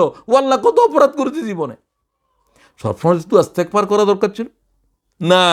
14 কোটি আর 15 কোটির হিসাব দিতেছে। মানুষদের ভিতরে কি বিভ্রান্তির অনল দাঁড়াচ্ছ তোমরা। হ্যাঁ, একেবারে কোনো নেকি বলা যে কোনো নিষেধ, সেটা তোমায় বলতেছি না, বোঝানোর জন্য। মানুষের অনুভূতির ভিতরে অপরাধের যে অন্যায়ের জন্য যে শাস্তি, সেটাকে আগে জাগ্রত করো। বাশারাতের চাইতে নাজারত গুরুত্বপূর্ণ। ওয়াইন তুবিদু মা ফি, 3 নম্বর, দিওয়ানুন লা ইয়াবাউল্লাহু বি যুলমুল ইবাদ ফিমা বাইনাহুম ওয়া বাইনাল্লাহ ফাযালিকা ইলাল্লাহ ইনশা আযাবাহু ওয়া ইনশা তাজাওয়াজা আনহু। ইমামে তিরমিজি মিশকাতের ভিতরে এই হাদিস আসছে। এরপরে আল্লাহ এবং বন্দার হক নিয়ে হবে অন্যগুলা, অন্য যত ইবাদত করে নাই এগুলাকে আল্লাহ তাআলা যা ইচ্ছা মাফও করতে পারেন, যাকে ইচ্ছা শাস্তিও দিতে পারেন। তুবিদু মা ফি আনফুসিকুম আও তুখফুহু ইউহাসিবুকুম বিল্লাহ। সুতরাং যাকে ইচ্ছা আল্লাহ মাফ করবেন, যাকে ইচ্ছা আল্লাহ ক্ষমা করবেন। ওই 2 গুনাহগুলো, শিরকের অপরাধ ক্ষমা নাই, আরেকজনের হক ক্ষমা নাই, যতক্ষণ পর্যন্ত শহীদও আল্লাহর রাস্তার উপরে জীবন দেওয়ার পরেও আল্লাহ তারে মাফ করবে না। ইউগফারুল শহীদ কুল্লু জামবিন ইল্লাদ্দাইন, যতক্ষণ অন্যের হক তার কাছে আছে এটা না দেওয়া পর্যন্ত শহীদও জান্নাতে যেতে পারবে না। আমি আন্দোলনের প্রত্যেকটা কর্মীকে বলতে চাই, শুধুমাত্র ইসলামী আন্দোলনের টাকা পয়সা নয়, হক কত বিস্তৃত ব্যাপক, সব শব্দ হাদিসের লব্ধ দিয়েই বলা হয়েছে। এরপরে প্রত্যেককেই 5টা প্রশ্ন, একবারে নবী হইতে নবীর উম্মত পর্যন্ত, শেষ মানব পর্যন্ত। লা তাজুল কদমা ইবনে আদম, আদমের বেটা, পয়গম্বররাও আদমের বেটা। রাসূলুল্লাহ কয় কুল্লুকুম আবনাউ আদম, আমরা সব আদমের আওলাদ। 5টা প্রশ্ন সবাই এটা জানেন, শুধু আমি প্রশ্নগুলো বলে দিচ্ছি যেহেতু এটা প্রস্তুতির জন্য এখন প্রয়োজন। আজকের আলোচনার মূল হলো আজকের এই বিভীষিকা থেকে রেহাই পাওয়ার জন্য পৃথিবীর জীবনের জন্য আমার করণীয় কি। আনমরিহি ফিমা ফিনা, প্রথম প্রশ্ন আল্লাহ করবেন, হায়াতের কোথায় শেষ করেছ? হায়াতের জবাব দাও। 80 বছরের, 60 বছরের, 70 বছরের হায়াতের মুহূর্তের জবাব দাও। আল্লাহু আকবার। আল্লাহর কোন গোলাম আল্লাহর এই প্রশ্নের জবাব দিতে পারবে? আমার তো মনে হচ্ছে কেউ পারবে না। শুধু পয়গম্বরদের কথা আমি বলতে পারতেছি না, কোনো মানব আল্লাহর এই প্রশ্নের জবাব দিতে পারবে না। তো তওবা করতে হবে, গুনাহ মাপ চাইতে হবে, কিন্তু প্রশ্ন তো হবে। ওয়ান শাবাবিহি ফিমা আবলা, হায়াতের উপরে 2 প্রশ্ন, 5 প্রশ্ন, আসলে মূলত 3 প্রশ্ন। হায়াতের উপর 2, যৌবন কোথায় ব্যয় করেছিলি? যৌবনের উন্মাদনা কোথায় ব্যয় হয়েছিল? মানুষের যৌবনের বয়সে কিছু পাপাচার আছে, এগুলোর নাম অ্যাডাল্টারি, এগুলো অ্যাডাল্ট বয়সে হয়। তোমাদের যে বয়স, আমরা অনেকে হয়তো যারা বৃদ্ধ হয়ে গেছে তাদের সেই বয়স তারা পার হয়ে আছে, তারপরেও ব্যভিচারীরা বৃদ্ধ হলেও ব্যভিচারী, হাদিস শরীফে আছে, বৃদ্ধ ব্যভিচারী আল্লাহ লানতগ্রস্ত। যাই হোক, আল্লাহ মাফ করুন। যৌবন বয়স, আল্লাহর পথে যারা বৃদ্ধ করেছে তাদের কথা তো আগেই বলেছে, এখানেও বলা হচ্ছে তাদেরকে প্রশ্ন করা হবে হায়াতের কোন পথে গোলামিতে না নাফরমানিতে যৌবনের শেষ করেছিলা, এটা আলাদা করে হিসাব হবে। জীবনের শেষে ভালো হয়ে গিয়েছিল, কিন্তু যৌবনের হিসাব দিয়ে আসতে হবে। ওয়ান মালিহি মিন আইনা ইকতাসাবাহু ওয়া ফীমা আনফাকাহু, সম্পদ কোথায় আয় করেছিলা, কিভাবে করেছিলা, কিভাবে আয় ব্যয় করেছিলা, কোন পথে করেছিলা। প্রত্যেকটা দানার, প্রত্যেকটা টাকার, পাউন্ডের, পেন্সের জাররা জাররা হিসাব আল্লাহর কাছে অডিটের সামনে পেশ করা লাগবে। আমি এখন থেকে সতর্ক হই, কোথায় টাকা ব্যয় করেন, কোথায় টাকা ব্যয় করেন। সম্পদশালীদের উপরে কত, আমরা তো অনেকে হয়তো ছাত্ররা সম্পদশালী নয়, কিন্তু তারপরেও কেউ কেউ আছে হয়তো বা, তোমার কাছে যা আছে আমার কাছে যা আছে, সংগঠনের এই আনদ দেওয়ার জন্য টাকা নাই, 2000 টাকার জুতা পরিধান করো, 3000 টাকার পাঞ্জাবি কিনো, 100 টাকায় আনদ দাও, তোমার কি হিসাব হবে না? তুমি আল্লাহ দিনের কতটুকু গুরুত্ব দিছ? না, আমার জুতা কিনার চাইতে কি খোদার রাস্তার উপরে টাকা দেওয়া, এই আনদ দেওয়া কি কম গুরুত্বপূর্ণ? আমি কি হিসাব করেছি? 5000 টাকা দিয়ে কাপড় কিনলাম, আমার প্রতিবেশীর বাচ্চাটা জীর্ণ বস্ত্র পরিধান করে ঈদ করছে, তার বাপ মারা গেছে কোভিডে। আমি টাকা পয়সা রুজি না করি, তারপরে তো খরচ করি। আমার খরচের একটা অংশ নিজেরগুলোর থেকে বাঁচাই। আমি আত্মমানবতার জন্য কিছু করার কি আমার নাই? রাসূলুল্লাহ বললেন যে ধ্বংস হয়ে গেছে, ধ্বংস হয়ে গেছে, ধ্বংস হয়ে গেছে। কিলা মানহুম ইয়া রাসূলুল্লাহ, কারা ধ্বংস হলো, কারা ধ্বংস হলো, কারা ধ্বংস হলো? আবু যর বলল হুমুল আকসারুনা আমওয়ালা, মালওয়ালারা ধ্বংস, মালওয়ালারা ধ্বংস, মালওয়ালারা ধ্বংস। রাসূলুল্লাহ কসম খেয়ে বললেন, হ্যাঁ তারা ছাড়া, ইল্লা মান ক্বালা হা কাযা ওয়া হা কাযা ওয়া হা কাযা, ওই সমস্ত মালওয়ালারা ছাড়া যারা শুধু সম্পদের বন্টন করতে আছে, বন্টন করতে আছে। এটা আমার পরিবারের জন্য, এটা আব্বা আম্মার জন্য, এটা প্রতিবেশীর জন্য, এটা ইসলামী আন্দোলনের জন্য, এটা বন্দি মুক্তির জন্য, এটা বুভুক্ষ মানুষের জন্য। হা কাজা ওয়া হা কাজা ওয়া হা কাজা, তার রেহাই আছে, তার রেহাই আছে, তার রেহাই আছে। আমি আর সময় নেই, বেশি বলতে পারতেছি না। ওয়ামা আমেলা ফিমা আলেম, অর্জিত জ্ঞানের কতটুকু অর্জন করেছিল? কথা বলার জন্য পণ্ডিত, পণ্ডিত হওয়ার জন্য কি এলেম শিখছি? ও আল্লাহ তাআলা যে এলেম পণ্ডিত হওয়ার জন্য, এই জাতের আলেমকে জাহান্নামে, জাহান্নামীদেরকে, মুশরিকদেরকে জাহান্নামে যাওয়ার আগে 3 জন ব্যক্তিকে আগে নিক্ষেপ করা হবে, কিয়ামতের মাঠের থেকে নিক্ষেপ করা হবে। যে হাদিস বর্ণনা করার সময় আবু হুরায়রা হুঁশ চলে গেছে, ক্বালা আবুল কাসেম মুহাম্মদ, হুঁশ নাই। ইমাম বুখারী এই হাদিস গ্রহণ করেছে। 1 নম্বর ওই আলেম, যে আলেম মশহুর হয়েছিল, ওরে বাবা, তার ভিউয়ার্স বলে এখন লাখের উপরে ভিউয়ার, ফ্যান, অমুক ফ্যান তমুক ফ্যান, এগুলো দেখলে আমার ঘৃণা লাগে। এখন সে কি করবে, তার ফ্যান, তার লয়ে মানুষ পাগল হয়ে মরে যার, এই তো কোনো দোষ নাই। আচ্ছা যাই হোক, দিনের কারণে মহব্বত থাকলে কোনো অসুবিধা নেই, আমি এমনি বলছি, কোনো আমার হিংসাও নাই। আল্লাহ তাআলা তোমার ফ্যান আরও বাড়াই দোক, কোনো অসুবিধা নেই। কিন্তু যদি আল্লাহ তাআলার দ্বীনের জন্য তোমার এই দাওয়াত, তোমার এই দ্বীনের কথা, তোমার এলেম অর্জন না হয়ে থাকে, এই জাতের এলেম গ্রহণ করে তোমার জাহান্নামে যাওয়ার জন্য কাফি হবে। আল্লাহ জিজ্ঞাসা করবে, এলেম কি জন্য শিখেছিলি? ও আল্লাহ তাআলা তোমার দ্বীনের খেদমতের জন্য, মানবকে, বিভ্রান্ত মানুষের হেদায়েতের পথ দেখার জন্য। আমি তোর কলবের, তোর দিলের প্রশ্ন করি, কেন? দিল কথা বল। দিল বলবো যে ও আল্লাহ তাআলা, আমি বাহাদুর হওয়ার জন্য, আমাকে একটা লাইক দিও, খালি আমাকে লাইক লাইক কথা বলার আগে খালি লাইক দিও, খালি এত লাইকের তোমার কি দরকার? তুমি তো কই বলতো, ও আল্লাহ তুমি আমার লাইক করো, দুনিয়ার কেউ লাইক না করো। আল্লাহ তাআলা বললেন যে তুমি তোমার বাহাদুরির জন্য, রিয়াকারির জন্য তুমি এলেম শিখেছিলা, আমার জন্য শিখো নাই। তোমার এলেমের 1 জাররা কানাকড়ির কোনো বিনিময় আমার কাছে নাই। তুমি যার জন্য এলেম শিখেছিলা তা তুমি পেয়েছো। তুমি ভালো বয়ান করতে পারতা, ভালো আলোচনা করতে পারতা, বই লিখেছো, হই করেছো, সেই করেছো, সব তুমি পেয়েছো, লোকরা তোমার সুনাম করেছে। আমার কাছে তোমার জন্য, তুমি আমার জন্য, আমার দ্বীনের জন্য কিছু করো নাই। তোমার এলেমর জগ, তুমিও যাও, জাহান্নামে চলে যাও। দানশীল, দেখেন এগুলো বড় বড় জিনিস, একজনে একটা মুসিদ করে দিয়েছে, একজনে। কি জন্য করেছিল? ও আল্লাহ তাআলা তোমার মানুষেরা নামাজ পড়বে না, তোমার হাজি সাহেব গাজী সাহেব করবে? আল্লাহর কাছে থেকে লুকানোর কিছু সাধ্য নাই। ওয়াইন তুবিদু মা ফি আনফুসিকুম আও তুখফুহু ইউহাসিবুকুম বিহিল্লাহ। মনের ভিতরে কি আছে প্রকাশ করো নাই, সব আল্লাহ জাহির করবে আজ লক্ষ কোটি মানব জাতির সামনে। যাও জাহান্নামে যাও, আমার কাছে তুমি আমার জন্য ঘর বাঁধো নাই, তুমি তোমার জন্য ঘর মেরেছো বাহাদুর হওয়ার জন্য, তুমি পাইছো, যাও বেরিয়ে যাও। শহীদকে ডাকা হবে, আল্লাহকে আমার জন্য শহীদ হও নাই।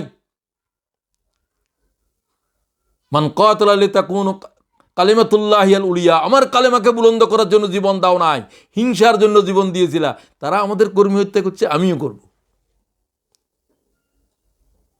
হামিয়া, বাহাদুরির জন্য, প্রতিশোধ নেওয়ার জন্য অস্ত্র ধরেছিল। আল্লাহর দিনের জন্য অস্ত্র ধরো নাই, আল্লাহর দিনের জন্য কারাবরণ করো নাই, কোনো বিনিময়ে আল্লাহর কাছে আমরা পাবো না।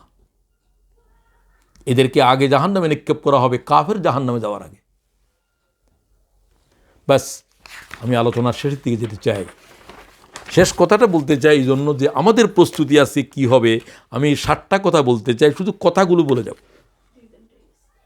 খুব দায়িত্বশীল লোকদের কাছে কথা বলছি, আমার এই কথা আজকে ভালো করে শুনে বিদায় হও।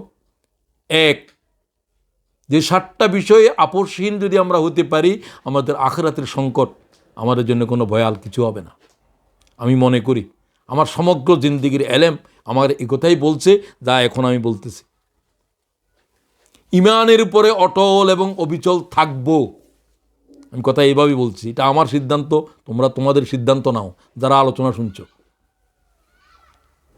কুল আমানতু বিল্লাহ রাসূল বলেন সুম্মাস্তাকিম। হুজুর আমার একটা নসিহত করেন। বেদুইনের হুজুর বললেন ইমানের উপরে অটল থাকো মওত পর্যন্ত, চলে যাচ্ছিল। কয়ে হুজুর আমি বেশি কম করব না। রাসূলুল্লাহ বললেন তোমরা যদি জান্নাতি লোক দেখতে চাও এলো করে দেখো। 2 নম্বর, শিরিক করব না। জ্বলন্ত আগুনে নিক্ষেপ করলেও শিরিক করব না। লা তুশরিক বিল্লাহি শাইয়্যা ওয়া ইন কুতিলতা ওয়া হুররিকতা। মুআজ শিরিক করতে পারবে না, যদি জ্বলন্ত আগুনে ফেলে জ্বলে যাও। আমি সিদ্ধান্ত নিলাম, ও আল্লাহ আমার যদি আগুনে পুড়ে ফেলো, আল্লাহ তোর জাতের সাথে শিরিক করব না। তোমরা সিদ্ধান্ত নাও। 3 নম্বর, ফরজ নামাজ আর জীবনে কাজা করব না। কাজা করব না যতক্ষণ হুঁশ আছে, দম আছে আমার। লা তাতরুকান্না সালাতান মাকতুবাতান মুতাআম্মিদা, মান তারাকা সালাতান মাকতুবাতান মুতাআম্মিদা ফাকাদ বারিয়াত মিনহু জিম্মাতুল্লাহ আযজা ওয়াজাল। এক ওয়াক্ত ফরজ নামাজ কাজা করছে, তার সাথে আল্লাহ সম্পর্ক নাই। ক্বালা রাসূলুল্লাহ সাল্লাল্লাহু আলাইহি ওয়াসাল্লাম। খবরদার, আমি আজকে যারা আলোচনা শুনছো, আমি আমার জন্য তোমার জন্য, জীবনের তরে নামাজ কাজা করে দাও। 4 নম্বর, দুনিয়ার উপরে প্রত্যেকটা ক্ষেত্রে দুনিয়া এবং আখিরাতের দ্বন্দ্ব চলবে, কোনটারে অগ্রাধিকার দেবে।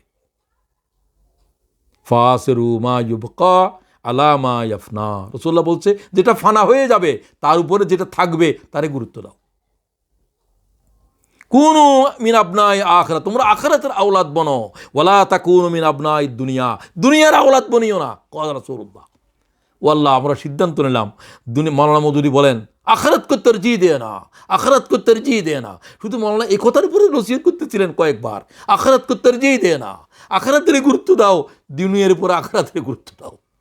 ও ইসলামী আন্দোলন কর্মীরা, আল্লাহর দিনের তামাম কিছুর উপরে গুরুত্ব দাও। এটা আমার জন্য আজ কিয়ামতের সংকট আমার জন্য আসান করবে। 5 নম্বর, আমি 60টা কথা গুনে গুনে বলছি, আমার আজকে আলোচনার শেষ।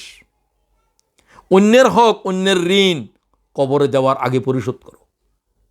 রাসূলুল্লাহ সাহাবীদেরকেও বলতেন প্রথমে গিয়ে, এর কি ঋণ আছে? হুজুর বলতে তোমরা জানাজা পড়ো।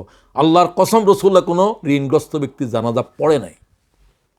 চলে যাচ্ছিলেন, রাসূলের সামনে দাঁড়ায় বলল, ইয়া রাসূলুল্লাহ, আমার আত্মীয়, আপনি যদি জানাজা না পড়ে যান তার কি হবে? কয় তার ঋণের কি হবে? কয় আমি ঋণের জিম্মা নিলাম।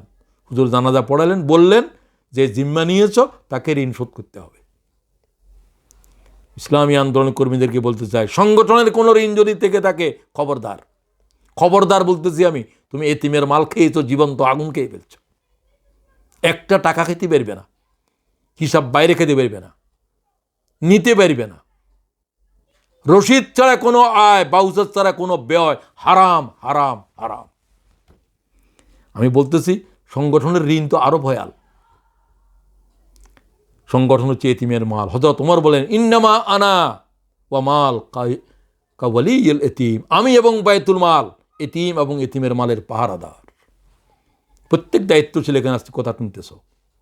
সংগঠনের গাড়ি ব্যবহার, সংগঠনের সম্পদ ব্যবহার, সংগঠনের কলম ব্যবহার, সংগঠনের কাগজ ব্যবহার, সব কিছু আমানত। এর ঋণগ্রস্ত অবস্থায় কবরে যাইবে না। আমি 6 নম্বর কথা বলতে চাই, কোরআন অধ্যয়ন, মানবতার যুদ্ধ জীবনের শেষ দম পর্যন্ত চলবে। একদিন এমন যাবে না যেদিন কোরআন পড়ব না। একদিন এমন যাব না যেদিন আমি আল্লাহ তোর দিনের জেহাদ করব না। দিনের জেহাদ মানে এখন মানবতার জেহাদ। ফাক্কুর আকাবা, এটার উপরে সেদিন দর দিয়েছে। ফাক্কুর আকাবা, মানব জাতির গর্দানকে আজাদ করে দাও, মানবতার মুক্ত করো, মানব জাতির গর্দানের উপরে আজ মানুষের আইনের শিকল খুলে দাও। এই জেহাদ করতে থাকো, যে জেহাদে তোমরা আসো। সাহাবীরা বলতেন, নাহানুল্লাযী বায়াউ মুহাম্মদ আলাল জিহাদ মা বাকিনা আবাদা। আমরা বুখারী, আমরা ততদিন পর্যন্ত আল্লাহর দিনের জিহাদ করব, আমরা রাসূলের হাত দিয়ে যতদিন আমাদের নিঃশ্বাস থাকবে। সর্বশেষ ইস্তেগফারকে লাজম করো। গুনাহ সবারই হয়েছে। জিকির জিহ্বার উপর জারি রাখো, আস্তাগফিরুল্লাহ, ও আল্লাহ মাফ করে দাও, মাফ করে দাও, মাফ করে দাও। যদি এই কথা বলতে পারো, তোমার জন্য 3টে পুরস্কার। এই কথা আজকের আলোচনার শেষ। মান লাজিম আল ইস্তেগফার, যারা ইস্তেগফার পড়ে না, লাজেম করে, এক নামাজের সাথে 1000 বার আর 500 বার, অন্তত 20 বার প্রতিদিন লাজেম করো, তাহলে তার জন্য 3টে পুরস্কার। মিন কুল্লি যিকিন মাখরাজা, প্রত্যেকটা সংকট নিরসনের দায়িত্ব আল্লাহ গ্রহণ করবে। ওয়া মিন কুল্লি হাম্মিন ফারাজা, সমস্ত টেনশন থেকে তাকে মুক্ত করা হবে। ওয়া রাযাকাহু মিন হাইসু লা ইয়াহতাসিব, তাকে আল্লাহ ধারণার অতীত জায়গা থেকে রিজিক দেবে। আমি আলোচনাকে আর দীর্ঘায়িত করতে চাই না। কিয়ামতের বিভীষিকা কোরআন শরীফের পাতায় পাতায় রয়েছে, একটা পাতাও খালি নেই। আল্লাহর কিতাবকে অধ্যয়ন করা